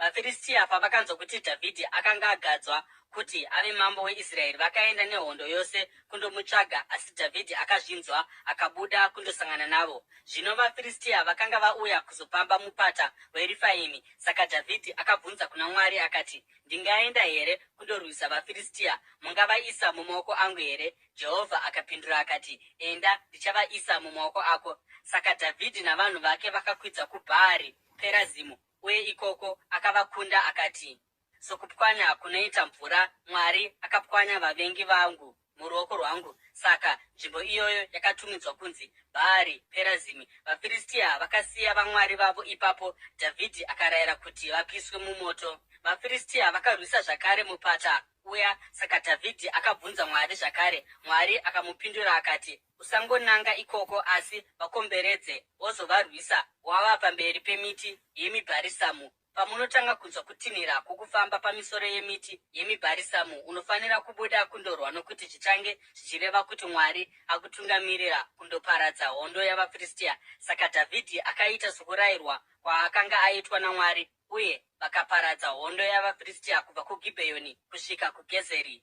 Saka mukurumbira waDhavhidhi wakapararira nenyika yose, uye Jehovha akaita kuti marudzi ose amutye.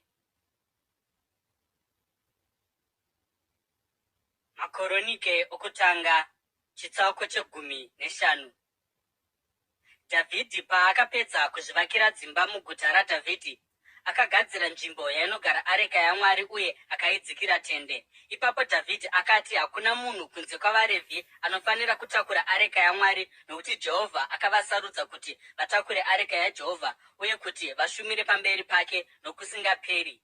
Dhavhidhi akaunganidza Israeri yose muJerusarema kuti vatore areka yaJehovha vagoiisa kunzvimbo yaakanga aigadzirira. Akaunganidza zvizvarwa zvaAroni navaRevhi kubva kuzvizvarwa zvaKohati, Urieri mutungamiri nehama dzake 120, kubva kuzvizvarwa zvaMerari, Asaya mutungamiri nehama dzake 220, kubva kuzvizvarwa zvaGerishoni, Joere mutungamiri nehama dzake 130, kubva kuzvizvarwa zvaErizafani, Shemaya mutungamiri nehama dzake 200, kubva kuzvizvarwa zvaHebhuroni, Erieri mutungamiri nehama dzake 70, kubva kuzvizvarwa zvaUzieri, Aminadhabhi mutungamiri nehama dzake 112. Ipapo Dhavhidhi akadana Zadhoki naAbhiatari vaprista, naUrieri, Asaya, Joere, Shemaya, Erieri naAminadhabhi vaRevhi, akati kwavari, imi muri vakuru vemhuri dzavaRevhi, imi navamwe vaRevhi vose munofanira kuzvinatsa kuti mukwire neareka yaJehovha Mwari weIsraeri kunzvimbo yandakaigadzirira. Izvi zvakaitika nokuti imi vaRevhi hamuna kukwira neareka pakutanga paya Jehovha Mwari wedu paakatiratidza kutsamwa kukuru. Hatina kunge tabvunza kwaari kuti tingazviite sei nenzira yakarayirwa. Saka vaprista navaRevhi vakazvinatsa kuti vakwire neareka yaJehovha Mwari waIsraeri, uye vaRevhi vakatakura areka yaMwari namatanda pamapfudzi avo, sezvakanga zvarayirwa naMozisi maererano neshoko raJehovha. Dhavhidhi akataurira vatungamiri vavaRevhi kuti vagadze hama dzavo kuti vave vaimbi, kuti vazonoimba dzimbo dzomufaro nezviridzwa zvaiti mitengeranwa, mbira namakandira. Saka vaRevhi vakagadza Hemani mwanakomana waJoere kubva kuhama dzake, Asafi mwanakomana waBherekia, uye kubva kuhama dzavo vaMerari, Etani mwanakomana waKushaya, uye pamwe chete navo hama dzavo dzaitevera paukuru dzaiti Zekaria, Jaazieri, Shemiramoti, Jehieri, Uni, Eriabhi, Benaya, Maaseya, Matitia, Eriferehu, Mikineya, Obedhi Edomu, Jeri, varindi vemikova. Vaimbi vaiti Hemani, Asafi naEtani vakagadzwa kuti varidze makandira endarira. Zekaria, Azieri, Shemiramoti, Jehieri, Uni, Eriabhi, Maaseya naBhenaya vaizoridza mitengeranwa maererano neAramoti, uye Matitia, Eriferehu, Mikineya, Obedhi Edomu, Jeri naAzazia vaizoridza mbira maererano neShiminiti. Kenania mukuru wavaRevhi ndiye aitungamirira kuimba, ndiro rakanga riri basa rake nokuti aiva nyanzvi pariri. Berekia naErikana ndivo vaizova varindi vemikova weareka. Shebhania, Joshafeti, Netaneri, Amasiya, Zekaria, Benaya naErieza vaprista vaizoridza hwamanda pamberi peareka yaMwari. Obhedhi Edhomu naJehiya vaizovawo vatariri vomusuo weareka. Dhavhidhi navakuru veIsraeri navakuru vamapoka ane chiuru vakaenda kundotora areka yesungano yaMwari kubva kumba kwaObhedhi Edhomu vachifara, nokuti Mwari akanga abatsira vaRevhi avo vainge vakatakura areka yesungano yaMwari. Vakabayira Mwari hando 9 namakondobwe 9. Zvino Dhavhidhi akanga akapfeka nguo yomucheka wakanaka sezvakanga zvakaita vaimbi, naKenania akanga ari mutungamiri wokuimba kuvaimbi. Dhavhidhi akanga akapfekawo efodhi yomucheka. Saizvozvo vaIsraeri vose vakakwidza neareka yesungano yaJehovha vachidanidzira uye vachiridza mimhanzi yenyanga dzamakondobwe nehwamanda namakandira uye vachiridza mitengeranwa nembira. Zvino areka yesungano yaJehovha yakati yasvika muguta raDhavhidhi, Mikaeri mwanasikana waSauro akatarira napawindo uye akaona mambo Dhavhidhi achipembera nokutamba, akamushora mumwoyo make.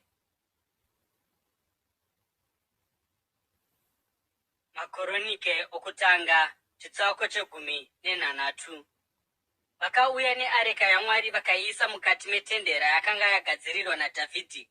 Vakapa zvipiriso zvinopiswa nezvipiriso zvokuwadzana pamberi paMwari. Dhavhidhi akati apedza kubayira zvipiriso zvinopiswa, akaropafadza vanhu muzita raJehovha. Ipapo akapa mumwe nomumwe womudzimai nomurume wechiIsraeri rofu rechingwa, keke romuchero womuchindwi nekeke ramazambiringa akaoma. Akagadza vamwe vavaRevhi kuti vashumire pamberi peareka yaJehovha, vakumbirire, vavonge uye kuti varumbidze Jehovha Mwari waIsraeri. Asafi ndiye aiva mukuru wavo, Zekaria wechipiri kuchitevera Jeyeri, Shemiramoti, Jehieri, Matitiya, Eriabhi, Benaya, Obhedhi Edhomu naJeyeri vaizoridza mitengeranwa nembira. Asafi aizoridza makandira uye Benaya naJahazieri vaprista vaizoridza hwamanda nguva dzose pamberi peareka yesungano yaMwari.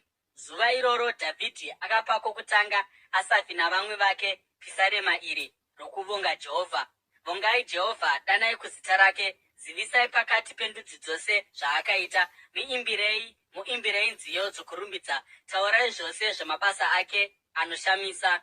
Zvirumbidzei muzita rake dzvene. Mwoyo yaavo vanotsvaka Jehovha ngaifare. Tarisai kuna Jehovha nokusimba rake, tsvakai chiso chake nguva dzose. Rangarirai zvishamiso zvaakaita, zviratidzo zvake uye nemitongo yaakareva.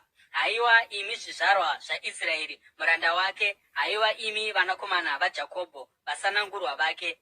Ndiye Jehovha Mwari wedu, mitongo yake iri munyika yose. Anorangarira sungano yake nokusingaperi, shoko raakarayira kwechiuru chezvizvarwa, sungano yaakaita naAbhurahama, mhiko yaakapika kuna Isaka, akasimbisa kuna Jakobho somutemo, kuna Israeri sesungano isingaperi, achiti, kwauri ndichapa nyika yeKenani sechikamu chenhaka yako. Pavakanga vari vashoma kwazvo, vari vatorwa mairi, vakadzungaira kubva kuno rumwe rudzi kusvika kuno rumwe, kubva kuno humwe umambo kusvika kuno humwe. Haana kutendera munhu kuti avadzvinyirire, nokuda kwazvo akatuka madzimambo. Musabata vazodziwa vangu, musaitira vaprofita vangu zvakaipa. Imbirai Jehovha pasi pose, paridzai ruponeso rwake zuva nezuva. Zivisai kubwinya kwake pakati pendudzi, mabasa ake anoshamisa pakati pavanhu vose. Nokuti Jehovha mukuru uye anofanira kwazvo kurumbidzwa, anofanira kutyiwa pamusoro pavamwari vose.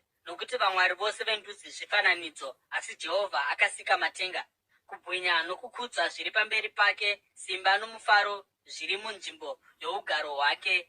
Ipai kuna Jehovha imi mhuri dzendudzi, ipai Jehovha kukudzwa nesimba, ipai Jehovha kukudzwa kunofanira zita rake. Uyai nezvipiriso uye muuye pamberi pake, namatai Jehovha mukubwinya kwoutsvene hwake. Dederai pamberi pake imi nyika yose, nyika yakasimbiswa kwazvo haingazungunutswi. Matenga ngaafare, nyika ngaifare, ngavati pakati pendudzi, Jehovha anotonga. Gungwa ngaritinhire nezvose zviri mariri, minda ngaifarisise nezvose zviri mairi. Ipapo miti yesango ichaimba nomufaro pamberi paJehovha, nokuti anouya kuzotonga nyika. Vongai Jehovha nokuti akanaka, rudo rwake runogara nokusingaperi. Danidzirai muchiti, tiponesei imi Mwari, muponesi wedu. Tiunganidzei uye mutirwire pandudzi, kuti tigovonga zita renyu dzvene, kuti tifarisise kukurumbidzai. Rumbidzai Jehovha Mwari waIsraeri kubva pakusingaperi kusvikira pakusingaperi. Ipapo vanhu vose vakati ameni uye vakarumbidza Jehovha. Dhavhidhi akasiya Asafi navamwe vake pamberi peareka yesungano yaJehovha kuti ashumirepo nguva dzose maererano nezvaidiwa zuva rimwe nerimwe. Akasiya Obhedhi Edhomu navamwe vake 60 kuti vashumire navo. Obhedhi Edhomu mwanakomana waJedhutuni naHosa vaiva vatariri vamasuo. Dhavhidhi akasiya Zadhoki muprista navamwe vaprista pamberi petabhenakeri yaJehovha panzvimbo yakakwirira muGibheoni kuti vape zvipiriso zvinopiswa kuna Jehovha paaritari yezvipiriso zvinopiswa nguva dzose mangwanani namanheru maererano nezvose zvakanga zvakanyorwa mumurayiro waJehovha waakanga apa Israeri. Pakati pavo paiva naHemani naJedhutuni navamwe vose vaiva vakasarudzwa namazita kuti vavonge Jehovha, nokuti rudo rwake runogara nokusingaperi. Hemani naJedhutuni vaiva nobasa rokuridza hwamanda namakandira uye nokuridza zvimwe zviridzwa parwiyo rutsvene. Vanakomana vaJedhutuni vakaitwa vatariri vamasuo. Ipapo vanhu vose vakabvapo, mumwe nomumwe akaenda kumba kwake, uye Dhavhidhi akadzokera kumba kwake kundoropafadza mhuri yake. Makoronike okutanga chitsauko 19. Shure kwokunge Dhavhidhi agara mumuzinda wake, akati kuna Natani muprofita, ndiri pano zvangu ndigere mumuzinda womusidhari, asi areka yesungano yaJehovha iri pasi petende. Natani akapindura kuna Dhavhidhi akati, zvose zvamunazvo mupfungwa itai, nokuti Mwari anemi. Usiku ihwohwo shoko raMwari rakasvika kuna Natani richiti, enda unotaurira muranda wangu Dhavhidhi kuti, zvanzi naJehovha, hausiwe uchandivakira imba yokugara. Handina kumbogara mumba kubvira zuva randakaburitsa Israeri kubva muIjipiti kusvikira zuva ranhasi. Ndaifamba kubva mutende ndichienda mune rimwe, kubva pane imwe nzvimbo yokugara ndichienda pane imwe. Kwose kwose kwandakafamba navaIsraeri vose, ndakamboti here kuno mumwe zvake wavatungamiri vavo wandairayira kuti afudze vanhu vangu, seiko usina kundivakira imba yomusidhari? Zvino naizvozvo udza muranda wangu Dhavhidhi kuti, zvanzi naJehovha Wamasimba Ose, ndakakutora kubva kumafuro kwawakanga uchifudza makwai kuti uve mutongi wavanhu vangu Israeri. Ndakanga ndinewe kwose kwawaienda, uye ndakauraya vavengi vako vose pamberi pako. Zvino ndichaita kuti zita rako rive samazita avarume vakuru kwazvo panyika, uye ndichapa nzvimbo kuvanhu vangu Israeri, uye ndichavadyara kuti vave nomusha wavo pachavo, uye kuti vasazokanganiswa. Vanhu vakaipa havangazovadzvinyiriri zvakare sezvavakavaita pakutanga, uye sezvavakaita kubvira panguva yandakagadza vatungamiri vavanhu vangu Israeri. Ndichakundawo vavengi venyu vose. Ndinokuudza kuti Jehovha achakuvakira imba kana mazuva ako akwana, uye pauchaenda kundova namadzibaba ako, ndichasimudza mwana wako achakutevera paumambo, mumwe wavanakomana vako pachako, uye ndichasimbisa umambo hwake. Iyeye ndiye achandivakira imba, uye ndichasimbisa chigaro chake choumambo nokusingaperi. Ndichava baba vake, uye iye achava mwanakomana wangu. Handizobvisi rudo rwangu kwaari zvakare sokurubvisa kwandakaita kune akakutangira. Ndichamugadza kuti atonge imba yangu noumambo hwangu nokusingaperi. Chigaro chake chichasimbiswa nokusingaperi. Natani akandotaura kuna Dhavhidhi mashoko ose echiratidzo chose ichi. Ipapo mambo Dhavhidhi akapinda akagara pamberi paMwari akati, ndini aniko, nhai Jehovha Mwari, uye mhuri yangu chiiko, kuti mandisvitsawo pano?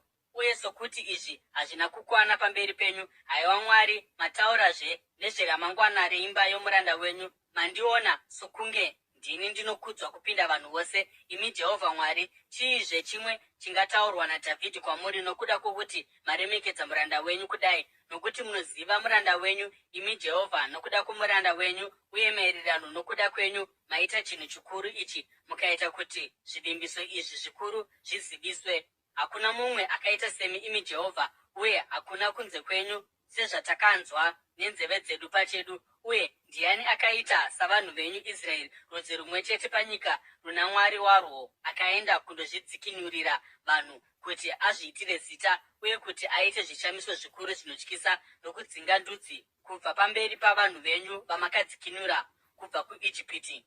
Makazvigadzirira vanhu venyu Israeri kuti vave venyu pachenyu nokusingaperi, uye imi Jehovha mava Mwari wavo. Uye zvino Jehovha, itai kuti chivimbiso chamaita kumuranda wenyu neimba yake chisimbiswe nokusingaperi. Itai sezvamakavimbisa kuitira kuti chisimbiswe uye kuti zita renyu rive guru nokusingaperi. Ipapo vanhu vachati, Jehovha Wamasimba Ose, Mwari waIsraeri, ndiye Mwari waIsraeri, uye imba yomuranda wenyu Dhavhidhi ichasimbiswa pamberi penyu. Imi Mwari wangu, mazivisa muranda wenyu kuti muchamuvakira imba, saka muranda wenyu atsunga kuti anyengetere kwamuri. Haiwa Jehovha, muri Mwari, mavimbisawo zvinhu izvi zvakanaka kumuranda wenyu. Zvino makafadzwa kuti muropafadze imba yomuranda wenyu kuti ienderere mberi nokusingaperi pamberi penyu, nokuti imi Jehovha mairopafadza, uye ichava yakaropafadzwa nokusingaperi.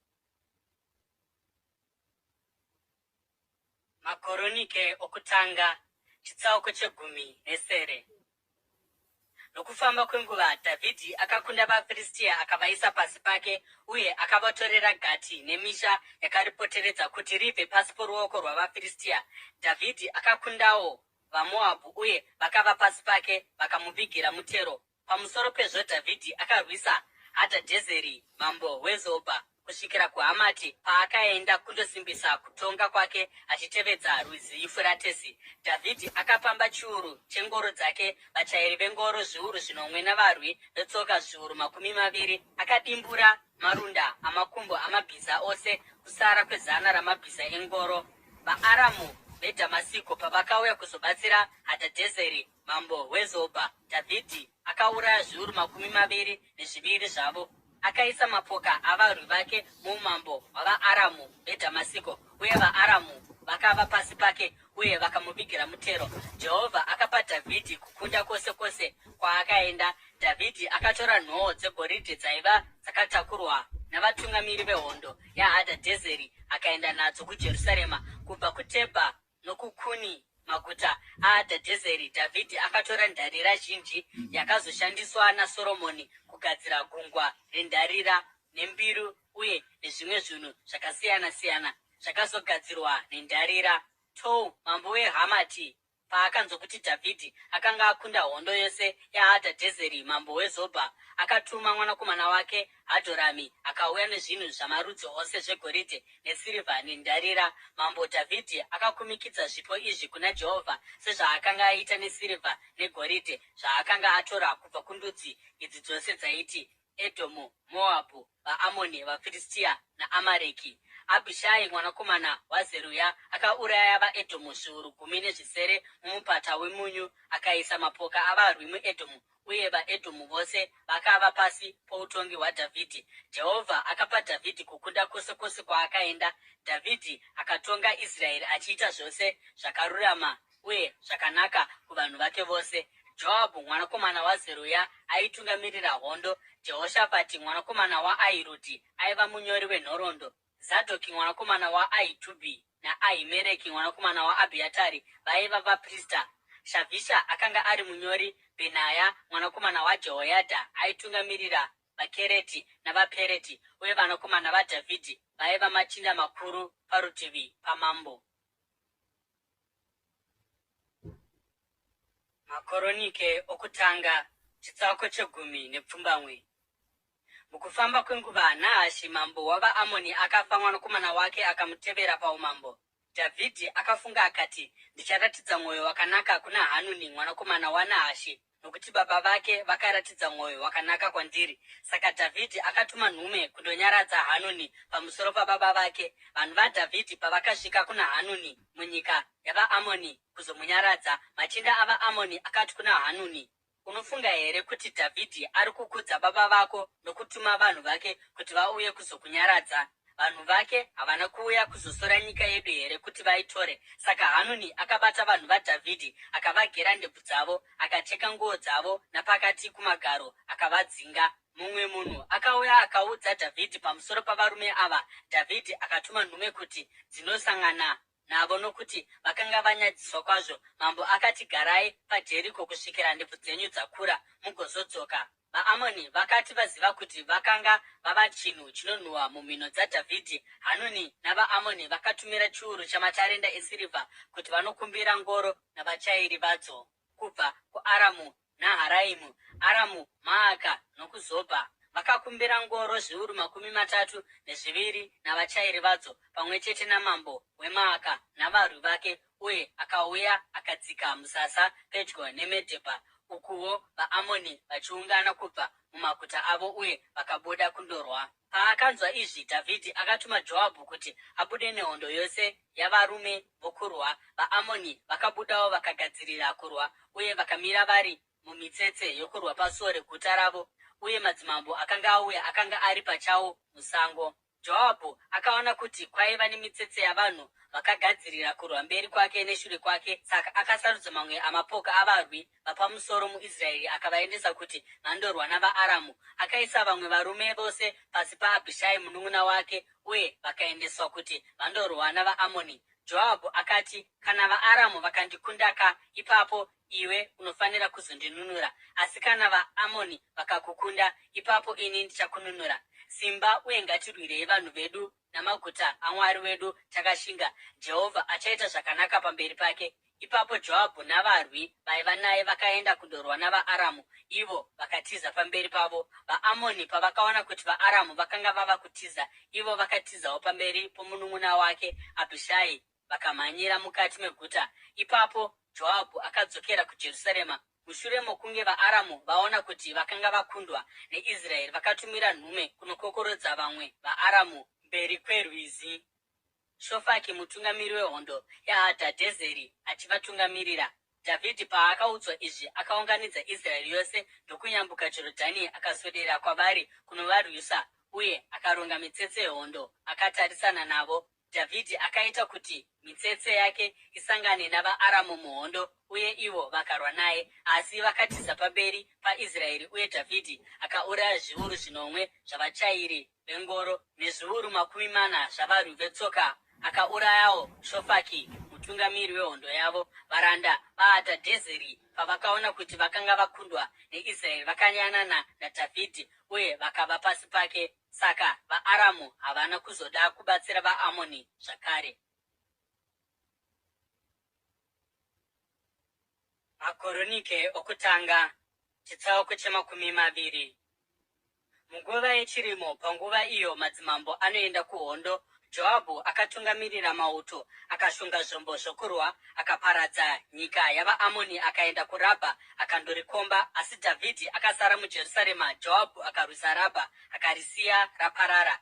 Dhavhidhi akatora korona kubva pamusoro wamambo wavo. Uremu hwayo hwakaonekwa kuti hwaiva tarenda regoridhe, uye yakanga ina mabwe anokosha, uye yakaiswa pamusoro paDhavhidhi. Akapamba zvinhu zvizhinji kwazvo muguta iri, uye akabudisa vanhu vakanga varimo akavatongera kuti vashande namajeko namapiki namatemo. Dhavhidhi akaita saizvozvi kumaguta ose avaAmoni. Ipapo Dhavhidhi nehondo yake yose akadzokera kuJerusarema. Nokufamba kwenguva, hondo yakatanga navaFiristia paGezeri. Panguva iyoyo Sibhekai muHushati akauraya Sipai, mumwe wezvizvarwa zvavaRefa. VaFiristia vakakundwa. Mune kumwe kurwisana navaFiristia, Erihanani mwanakomana waJairi akauraya Rami munun'una waGoriati muGiti, aiva nepfumo raiva nomubato wakafanana nedanda romuruki.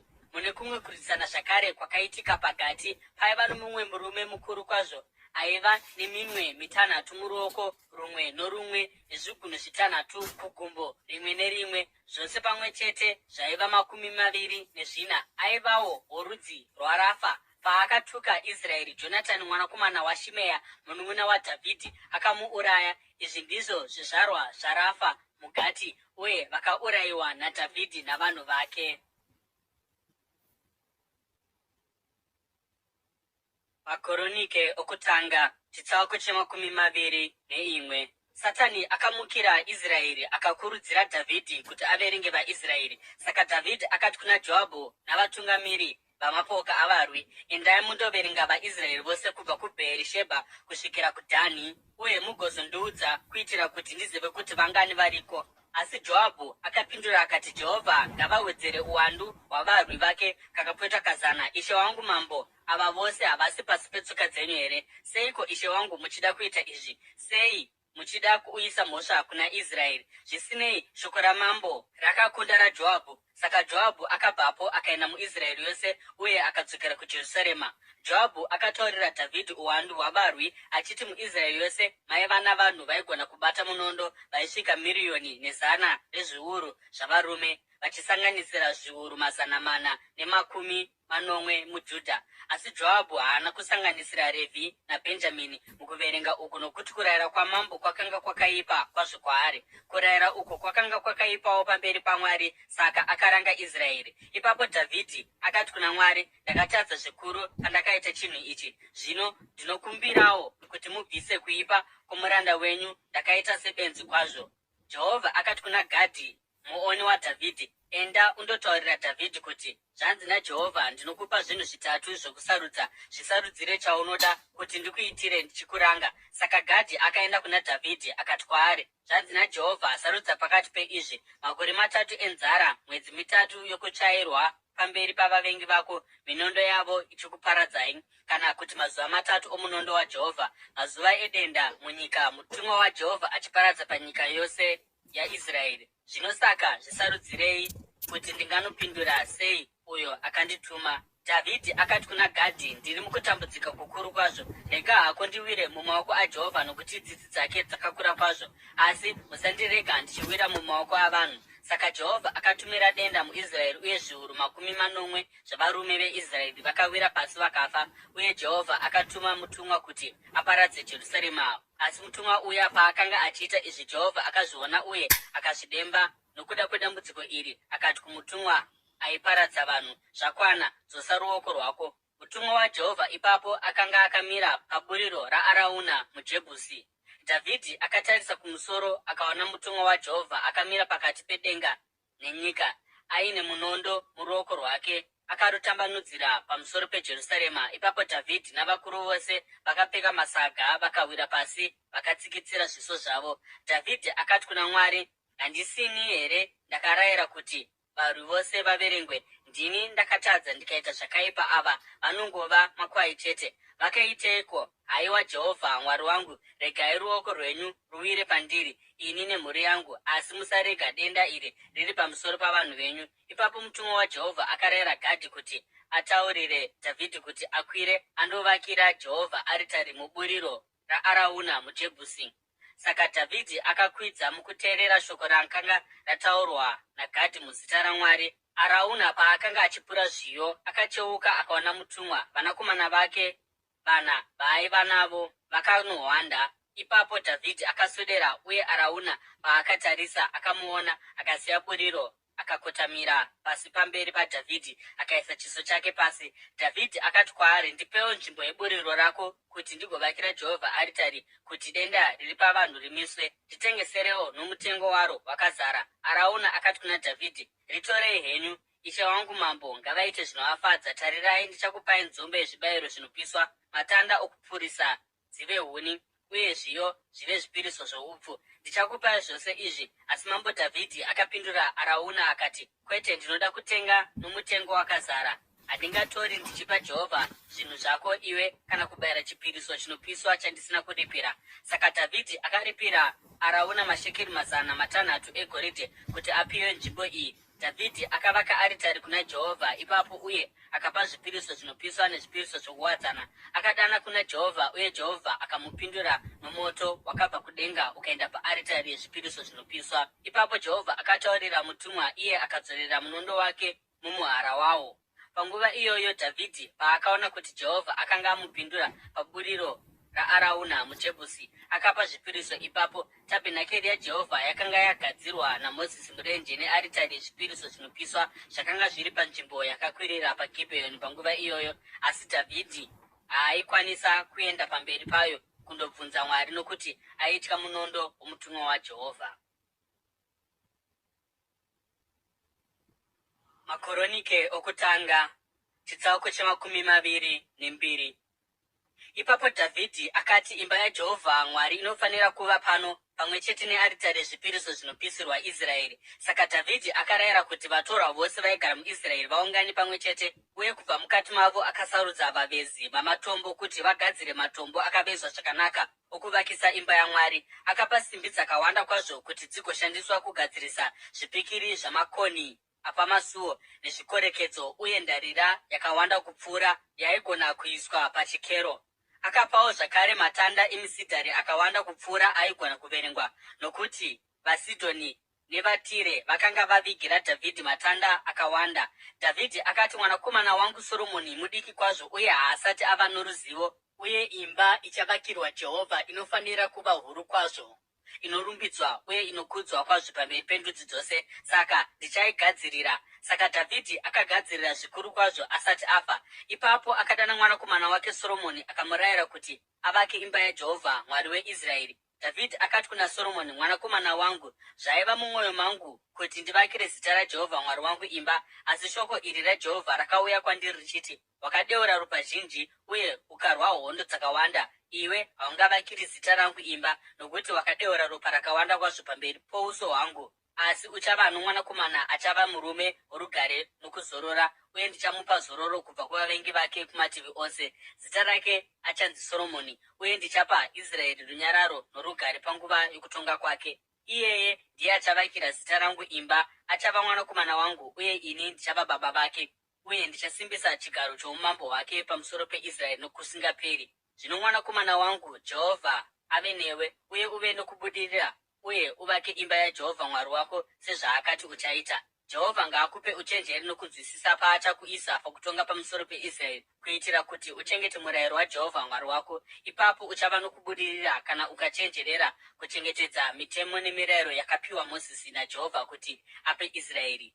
Iva nesimba utsunge mwoyo, usatya uye usaora mwoyo. Ndakatambura zvikuru kwazvo kuti ndipe kutemberi yaJehovha matarenda zviuru 100 zvegoridhe, matarenda miriyoni esirivha, ndarira nesimbi yakawanda, zvokuti haingayerwe pachikero, namatanda namatombo, uye unogona kuwedzera pamusoro pazvo. Une varume vebasa vazhinji kwazvo, vavezi vamatombo, vavezi vamatanda, navamwe varume vane unyanzvi mumabasa ose akasiyana-siyana, mune zvegoridhe nesirivha, ndarira nesimbi, navarume voumhizha vasingaverengeki. Zvino chitanga basa uye Jehovha ave newe. Ipapo Dhavhidhi akarayira vatungamiri vose veIsraeri kuti vabatsire mwanakomana wake Soromoni. Akati kwavari, ko, Jehovha Mwari wenyu haasi nemi here, uye haana kukupai zororo kumativi ose here? Nokuti akaisa vagari venyika iyi muruoko rwangu, uye nyika iri pasi paJehovha nepasi pavanhu vake.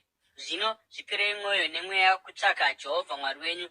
Tangai kuvaka nzvimbo tsvene yaJehovha Mwari, kuitira kuti mugouyisa areka yesungano yaJehovha nemidziyo mitsvene yaMwari mutemberi ichavakirwa zita raJehovha. Makoronike okutanga, chitsauko che23. Dhavhidhi paakanga akwegura ava namakore mazhinji, akaita kuti mwanakomana wake Soromoni ave mambo pamusoro peIsraeri. Akaunganidzawo vatungamiri vose veIsraeri pamwe chete navaprista navaRevhi. VaRevhi vose vana makore 30 zvichienda mberi vakaverengwa, uye varume vose vakasvika zviuru 30 Dhavhidhi akati, pane ava zviuru 24 vachava vatariri vebasa rokuvakwa kwetemberi yaJehovha, uye zviuru 6 vachava vakuru navatongi, zviuru 4 vachava vachengeti vamasuo, uye zviuru 4 vacharumbidza Jehovha nezviridzwa zvandakapa nokuda kwechikonzero ichi. Dhavhidhi akapatsanura vaRevhi akavaisa mumapoka zvichienderana navanakomana vaRevhi vaiti Gerishoni, Kohati naMerari.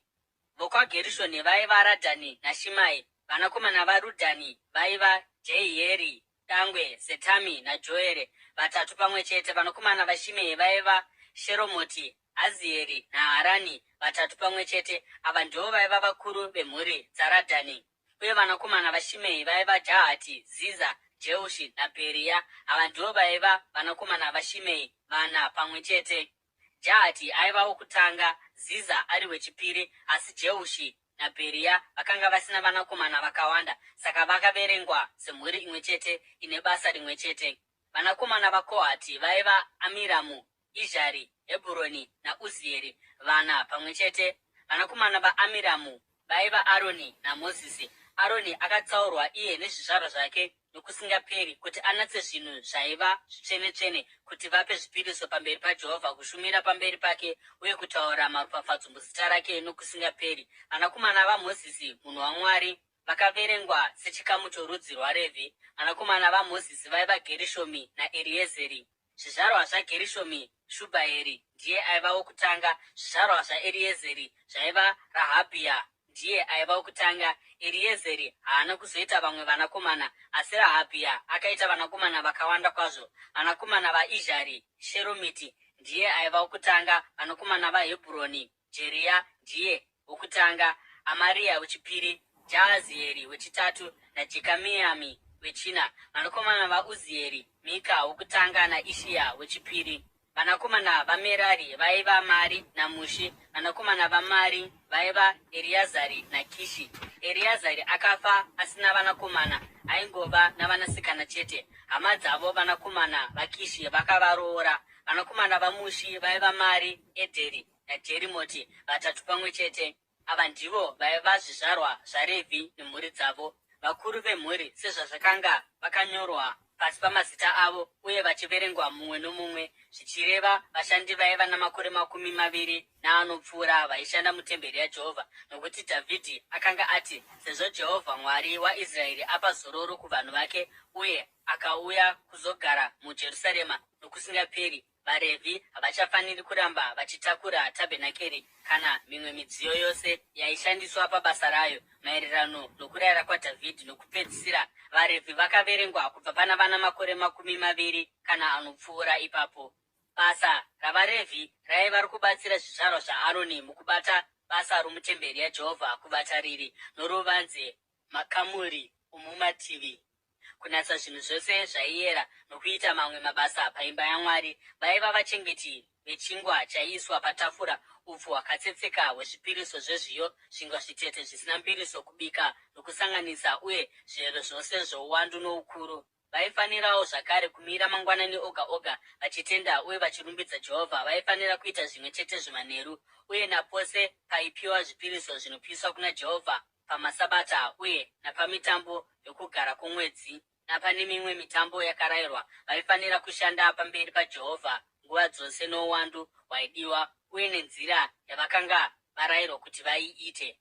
Nokudaro vaRevhi vakaita mabasa omutende rokusangana romunzvimbo tsvene, uye vari pasi pehama dzavo zvizvarwa zvaAroni mubasa roushumiri mutemberi yaJehovha.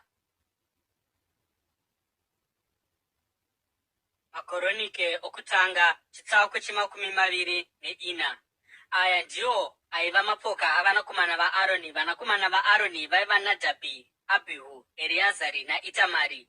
Asi Nadhabhi naAbhihu vakafa baba vavo vasati vafa, uye vakanga vasina vanakomana. Saka Ereazari naItamari vakashumira savaprista, achibatsirwa naZadhoki chizvarwa chaEriezeri naAhimereki chizvarwa chaItamari. Dhavhidhi akavapatsanura akavaisa mumapoka kuti vaite basa ravo roushumiri ravakanga varayirwa. Vatungamiri vazhinji vakanyanyowanikwa pane zvizvarwa zvaEreazari kupfuura pakati pezvizvarwa zvaItamari, uye vakaiswa mumapoka zvakakodzerana.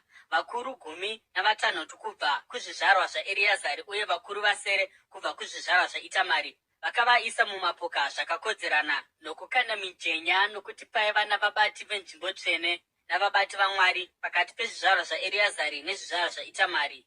Munyori Shemaya mwanakomana waNetaneri muRevhi akanyora mazita avo pamberi pamambo napamberi pavabati vaiti Zadhoki muprista, Ahimereki mwanakomana waAbhiatari navakuru vemhuri dzavaprista navaRevhi, mhuri imwe chete ichitorwa kubva kuna Ereazari uye imwe chete kubva kuna Itamari.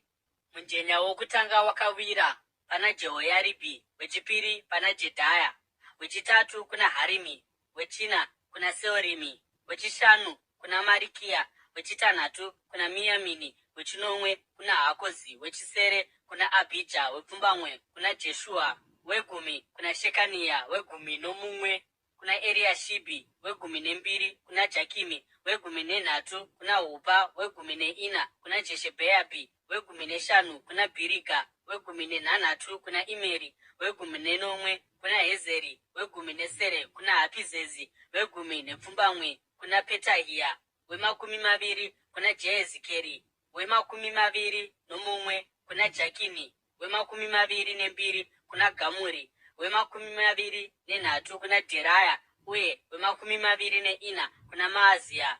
Iri ndiro raiva basa ravo roushumiri ravakanga varayirwa pavakapinda mutemberi yaJehovha, maererano nemitemo yavakanga vapiwa nababa wavo Aroni, sokurayirwa kwaakanga aitwa naJehovha, Mwari waIsraeri. Kana zviri zvimwe zvizvarwa zvaRevhi kubva kuvanakomana vaAmiramu, Shubhaeri; kubva kuvanakomana vaShubhaeri, Jedheya; kana ari Rehabhia kuvanakomana vake Ishia aiva wokutanga; kubva kuvaIzhari, Sheromoti; kubva kuvanakomana vaSheromoti, Jahati.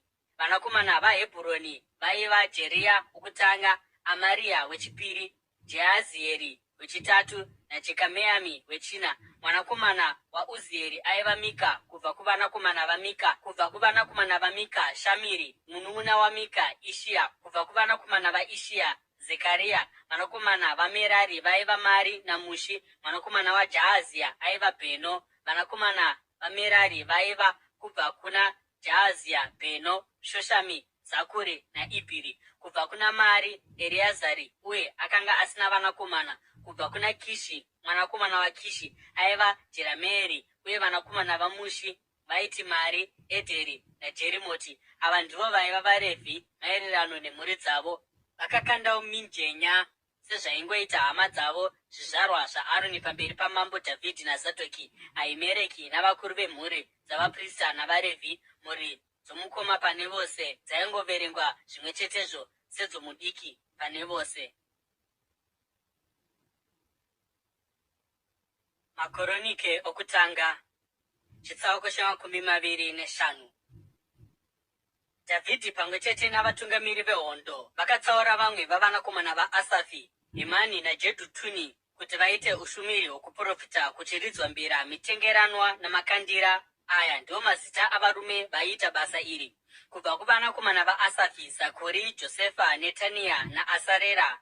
Vanakomana vaAsafi vaitungamirirwa naAsafi, uyo aiprofita achitungamirirwa namambo. Kana ari Jedhutuni, kuvanakomana vake Gedharia, Zeri, Jeshaya, Shimei, Hashabhia naMatitia, vatanhatu pamwe chete, vachitungamirirwa nababa vavo Jedhutuni, uyo aiprofita achishandisa mbira mukuvonga nokurumbidza Jehovha. Kana ari Hemani, kubva kuvanakomana vake Bhukia, Matania, Uzieri, Shubhaeri naJerimoti, Hanania, Hanani, Eriata, Gidhariti naRomamiti, Ezeri, Joshibhekasha, Maroti, Hotiri naMaozioti. Vose ava vaiva vanakomana vaHemani, muoni wamambo, akavapiwa kubudikidza nezvivimbiso zvaMwari kuti amukudze.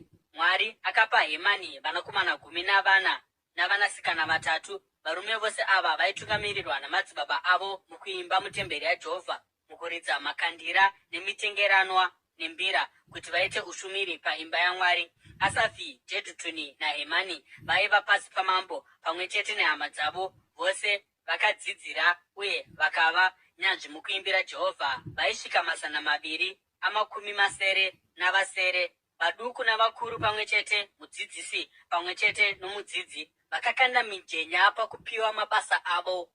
Mujenya wokutanga waiva waAsafi, wakawira pana Josefa, vanakomana vake nehama dzake 12. Wechipiri kuna Gedharia, iye nehama dzake navanakomana vake 12. Wechitatu kuna Zakuri, vanakomana vake nehama dzake 12. Wechina kuna Iziri, vanakomana vake nehama dzake 12. Wechishanu kuna Netania, vanakomana vake nehama dzake 12. Wechitanhatu kuna Bhukia, vanakomana vake nehama dzake 12. Wechinomwe kuna Jesarera, vanakomana vake nehama dzake 12. Worusere kuna Jeshaya, vanakomana vake nehama dzake 12.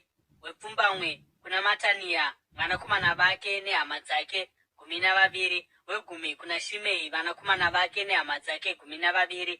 Wegumi nonomwe kuna Azareri, vanakomana vake nehama dzake 12.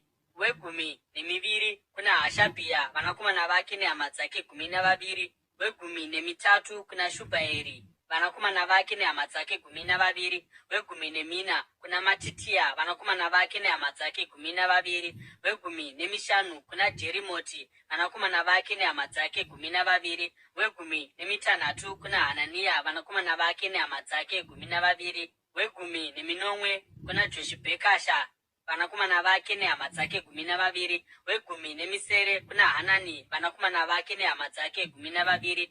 Wegumi nemipfumbamwe kuna Maroti, vanakomana vake nehama dzake 12.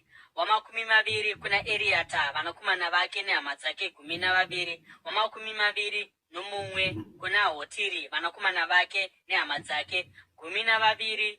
Wamakumi maviri nomumwe kuna Hotiri, vanakomana vake nehama dzake 12. Wamakumi maviri nemiviri kuna Gitariti, vanakomana vake nehama dzake 12. Wamakumi maviri nemitatu kuna Maazioti, vanakomana vake nehama dzake 12. Wamakumi maviri nemina kuna Romamiti Ezeri, vanakomana vake nehama dzake 12. Makoronike okutanga chitsauko chemakumi maviri nenhanhatu. Mapoka avachengeti vemukova aiva kubva kuvaKora, Mesheremia mwanakomana waKore, mumwe wavanakomana vaAsafi. Mesheremia aiva navanakomana vaiti Zekaria dangwe, Jedhiaeri wechipiri, Zebhadhia wechitatu, Jatinieri wechina, Eramu wechishanu, Jehohanani wechitanhatu naErihoenai wechinomwe. Obedhi Edhomu aivawo navanakomana vaiti Shemaya dangwe, Jehozabhadhi wechipiri, Jowa wechitatu, Sakari wechina, Netaneri wechishanu, Amieri wechitanhatu, Isakari wechinomwe naPeuretai wechisere, nokuti Mwari akanga aropafadza Obedhi Edhomu. Mwanakomana wake Shemaya aivawo navanakomana vaiva vatungamiri mumhuri yababa vavo, nokuti vaiva varume vaikwanisa kwazvo. Vanakomana vaShemaya vaiti Otini, Refaeri, Obedhi naErizabhadhi. Hama dzake Erihu naSemakia vaivawo varume vaikwanisa. Vose ava vaiva zvizvarwa zvaObedhi Edhomu. Ivo navanakomana vavo nehama dzavo vaiva varume vaikwanisa, vaine simba rokuita basa. Zvizvarwa zvaObedhi Edhomu vaisvika 62 pamwe chete. Mesheremia aiva navanakomana nehama vakanga vari varume voumhare vaisvika 10 pamwe chete. Hosa muMerati aiva navanakomana vaiti Shimiri wokutanga, kunyange zvake akanga asiri dangwe, baba vake vakamuita wokutanga. Hirikia wechipiri, Tabharia wechitatu naZekaria wechina. Vanakomana nehama dzaHosa vaiva 13 vose pamwe chete. Aya namapoka avachengeti vamasuo kubudikidza navakuru vavo vaiva nemabasa okushumira mutemberi yaJehovha sezvaingoitawo hama dzavo. Mijenya yakakandwa nokuda kwesuo rimwe nerimwe maererano nemhuri dzavo, vadiki nevakuru pamwe chete. Mujenya wesuo rokumabvazuva wakawira pana Sheremia. Zvino mijenya yakakandwa nokuda kwomwanakomana wake Zekaria, mupi wamazano akachenjera, uye mujenya wesuo rokumusoro wakawira paari. Mujenya wesuo rezasi wakawira pana Obedhi Edhomu, uye mujenya wedura wakawira kuvanakomana vake. Mijenya yesuo rokumadokero nesuo reShareketi kunzira yokumusoro yakawira kuna Shupimi naHosa, murindi aimira parutivi rwomumwe murindi. Kumabvazuva kwainge kuine vaRevhi 6 pazuva, kurutivi rwokumusoro kuine 4 pazuva, zasi kuine 4 pazuva, uye 2 panguva imwe chete padura. Kana rwuri ruvanze rwokumadokero kwaiva na4 kunzira na2 paruvanze chaipo. Aya ndio aiva mapoka avachengeti vemasuo avo vaiva zvizvarwa zvaKora naMerari. Pakati pehama dzavo vaRevhi, Ahija ndiye aiva mukuru wavachengeti vepfuma yomumba yaMwari nepfuma yezvinhu zvakakumikidzwa. Zvizvarwa zvaRadhani avo vaiva vaGerishoni kubudikidza naRadhani, uye vaiva vatungamiri vemhuri dzaRadhani muGerishoni vaiti Jehieri. Vanakomana vaJehieri, Zetami nomunun'una wake Joere, vaiva nebasa rokuchengeta pfuma yetemberi yaJehovha. Kubva kuvaAmirami, vaIzhari, vaHebhuroni navaUzieri, Shubhaeri chizvarwa chaGerishoni mwanakomana waMozisi ndiye aiva mukuru pakuchengetwa kwepfuma. Hama dzake kubudikidza naEriezeri dzaiva Rehabhia mwanakomana wake, Jeshaya mwanakomana wake, Joramu mwanakomana wake, Zikiri mwanakomana wake naSheromiti mwanakomana wake. Sheromiti nehama dzake vaiva nebasa rokuchengetedza pfuma yose yezvinhu zvakakumikidzwa namambo Dhavhidhi navakuru vemhuri dzavo vaiva vatungamiri vezviuru navatungamiri vamazana uye navamwe vatungamiri. Zvimwe zvezvakapambwa muhondo vakazvikumikidza kuti zvishandiswe pakugadziridza temberi yaJehovha, uye zvose zvakakumikidzwa naSamueri muoni naSauro naJoabhu mwanakomana waZeruya, nezvimwe zvinhu zvose zvakakumikidzwa zvaichengetwa naSheromiti nehama dzake. Kubva kuvaIzhari, Kenania navanakomana vake vakapiwa mabasa ekure netemberi vari machinda navatongi muIsraeri. Kubva kuvaHebhuroni, Hashabhia nehama dzake, varume chiuru namazana manomwe vaikwanisa, ndivo vaiva vakuru muIsraeri kumadokero kweJorodhani pabasa rose raJehovha napabasa rose ramambo. Kana vari vaHebhuroni, Jeria ndiye aiva mukuru wavo maererano nezvinyorwa zvenhoroondo dzemhuri dzavo. Mugore ra40 rokutonga kwaDhavhidhi pakaitwa ongororo yezvinyorwa zvenhoroondo, uye pakawanikwa varume vaikwanisa pakati pavaHebhuroni paJazeri muGireadhi. Jeria aiva nehama zviuru 2 namazana manomwe vaiva varume vaikwanisa uye vari vakuru vemhuri dzavo. Uye mambo Dhavhidhi akavaita kuti vave vatariri vavaRubheni, vaGadhi nehafu yorudzi rwaManase, kuti vagadzirise nyaya dzose dzezvaMwari nenyaya dzose dzamambo. Makoronike okutanga chitsauko che29. Aya ndiwo mazita avaIsraeri, vakuru vemhuri, vatungamiri vezviuru navatungamiri vamazana namachinda avo, vaishandira mambo mune zvose pamusoro pamapoka avarwi ainge ari pabasa mwedzi nomwedzi mugore rose. Boka rimwe nerimwe raiva navarume zviuru 24. Aitungamirira boka rokutanga mwedzi wokutanga aiva Jeshobheami mwanakomana waZabhidhieri. Muboka rake maiva navarume zviuru 24. Aiva chizvarwa chaPerezi, uyewo ari mukuru wavakuru vavarwi vose mumwedzi wokutanga. Aitungamirira boka remwedzi wechipiri ainzi Dhodhai muAhohi. Mikiroti ndiye aiva mutungamiri weboka rake. Muboka rake maiva nezviuru 24. Mukuru wavarwi wechitatu mumwedzi wechitatu ainzi Bhenaya mwanakomana waJehoyadha muprista. Ndiye aiva mukuru, uye muboka rake maiva navarume zviuru 24. Uyu ndiye Bhenaya, uya aiva mumwe woumhare pakati pa30, uye aiva pamusoro pa30 vacho. Mwanakomana wake Amizabhadhi ndiye aitungamirira boka rake. Wechina pamwedzi wechina ainzi Asaheri munun'una waJoabhu mwanakomana wake Zebhadhia ndiye akamutevera pakutungamirira boka iri. Muboka rake maiva navarume zviuru 24. Wechishanu pamwedzi wechishanu aiva mutungamiri Shamihuti muIziari. Muboka rake maiva navarume zviuru 24. Wechitanhatu pamwedzi wechitanhatu aiva Ira mwanakomana waIkeshi muteko. Muboka rake maiva navarume zviuru 24. Wechinomwe pamwedzi wechinomwe aiva Herezi muPeroni muEfuremu. Muboka rake maiva navarume zviuru 24. Worusere pamwedzi worusere aiva Sibhekai muHushati muZerai. Muboka rake maiva navarume zviuru 24. Wechipfumbamwe mumwedzi wechipfumbamwe aiva Abhiezeri muAnatoti muBhenjamini. Muboka rake maiva navarume zviuru 24. Wegumi mumwedzi wegumi aiva Maharai muNetofati muZerahi. Muboka rake maiva navarume zviuru 24. Wegumi nomumwe mumwedzi wegumi nomumwe aiva Bhenaya muPiratoni muEfuremu. Muboka rake maiva navarume zviuru 24. Wegumi navaviri mumwedzi wegumi nemiviri aiva Heridhai muNetofati aibva mumhuri yaOtinieri. Muboka rake maiva navarume zviuru 24.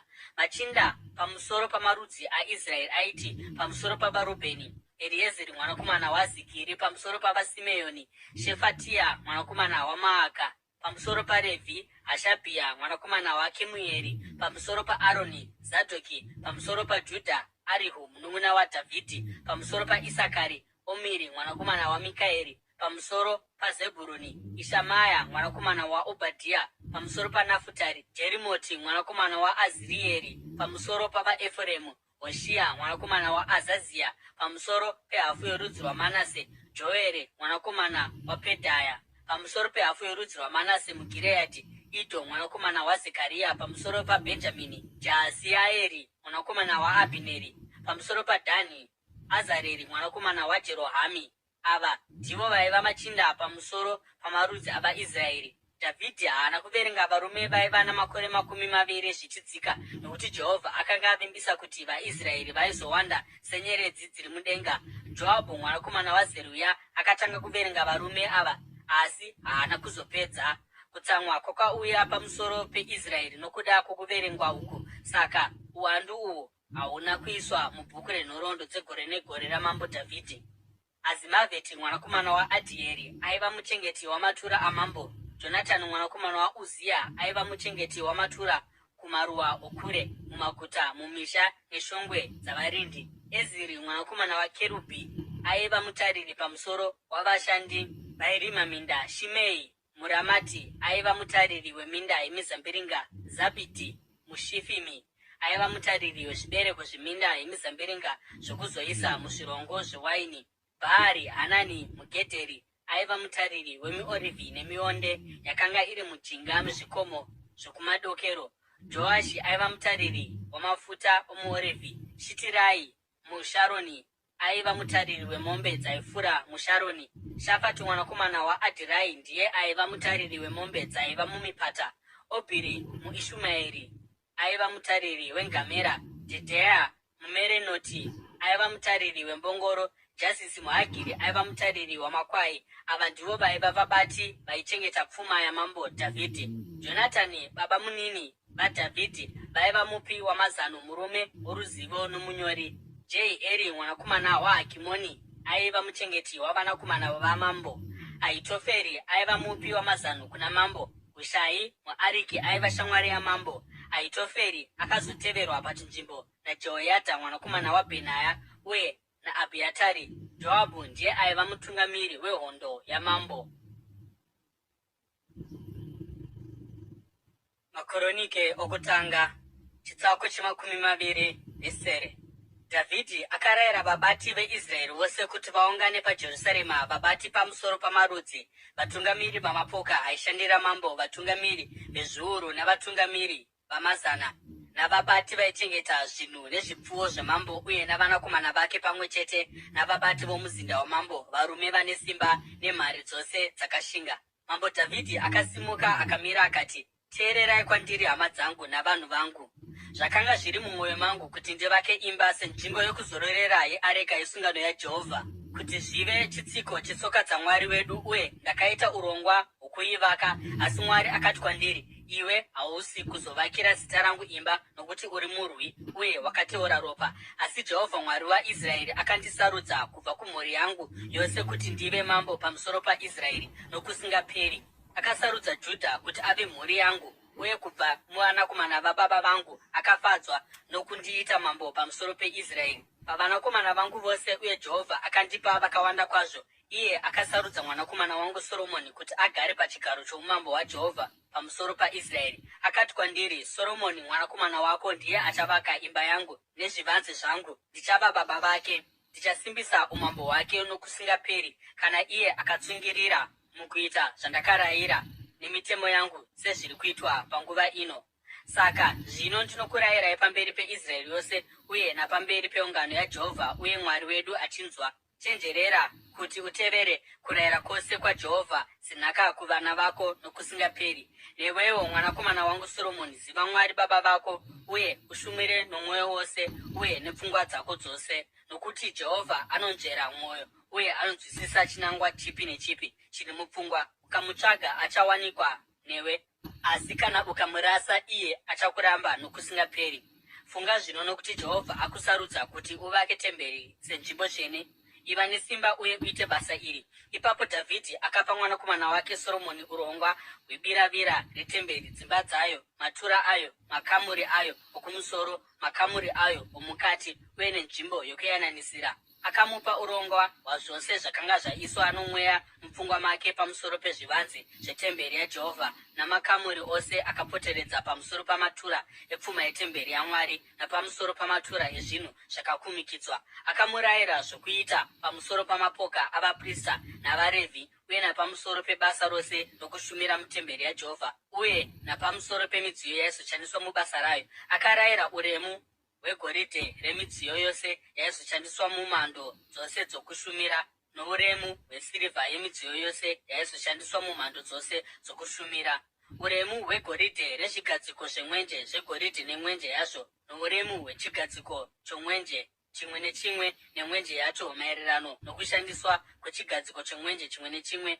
uremu hwegoridhe retafura imwe neimwe yechingwa chakatsaurwa, uremu hwesirivha yetafura dzesirivha, uremu hwegoridhe rakanatswa reforogo, ndiro dzokusasa nemikombe, uremu hwegoridhe yedhishi rimwe nerimwe regoridhe, uremu hwesirivha yedhishi rimwe nerimwe resirivha, uye uremu hwegoridhe rakanatswa nearitari yezvinonhuhwira. Akamupawo mufananidzo wengoro iyo ina makerubhi egoridhe akatambanudza mapapiro awo achifukidza areka yesungano yaJehovha. Dhavhidhi akati, zvose izvi ndakazviziviswa zvanyorwa noruoko rwaJehovha, uye akaita ndinzwisise urongwa hwake hwose. Dhavhidhi akatiwo kumwanakomana wake Soromoni, simba utsunge mwoyo uye uite basa iri, usatya kana kuora mwoyo, nokuti Jehovha Mwari wangu anewe, haachazokusiyi kana kukurasa kusvikira basa rose rokushandira temberi yaJehovha rapera. Mapoka avaprista navaRevhi akagadzirira kuita basa rose rapatemberi yaMwari,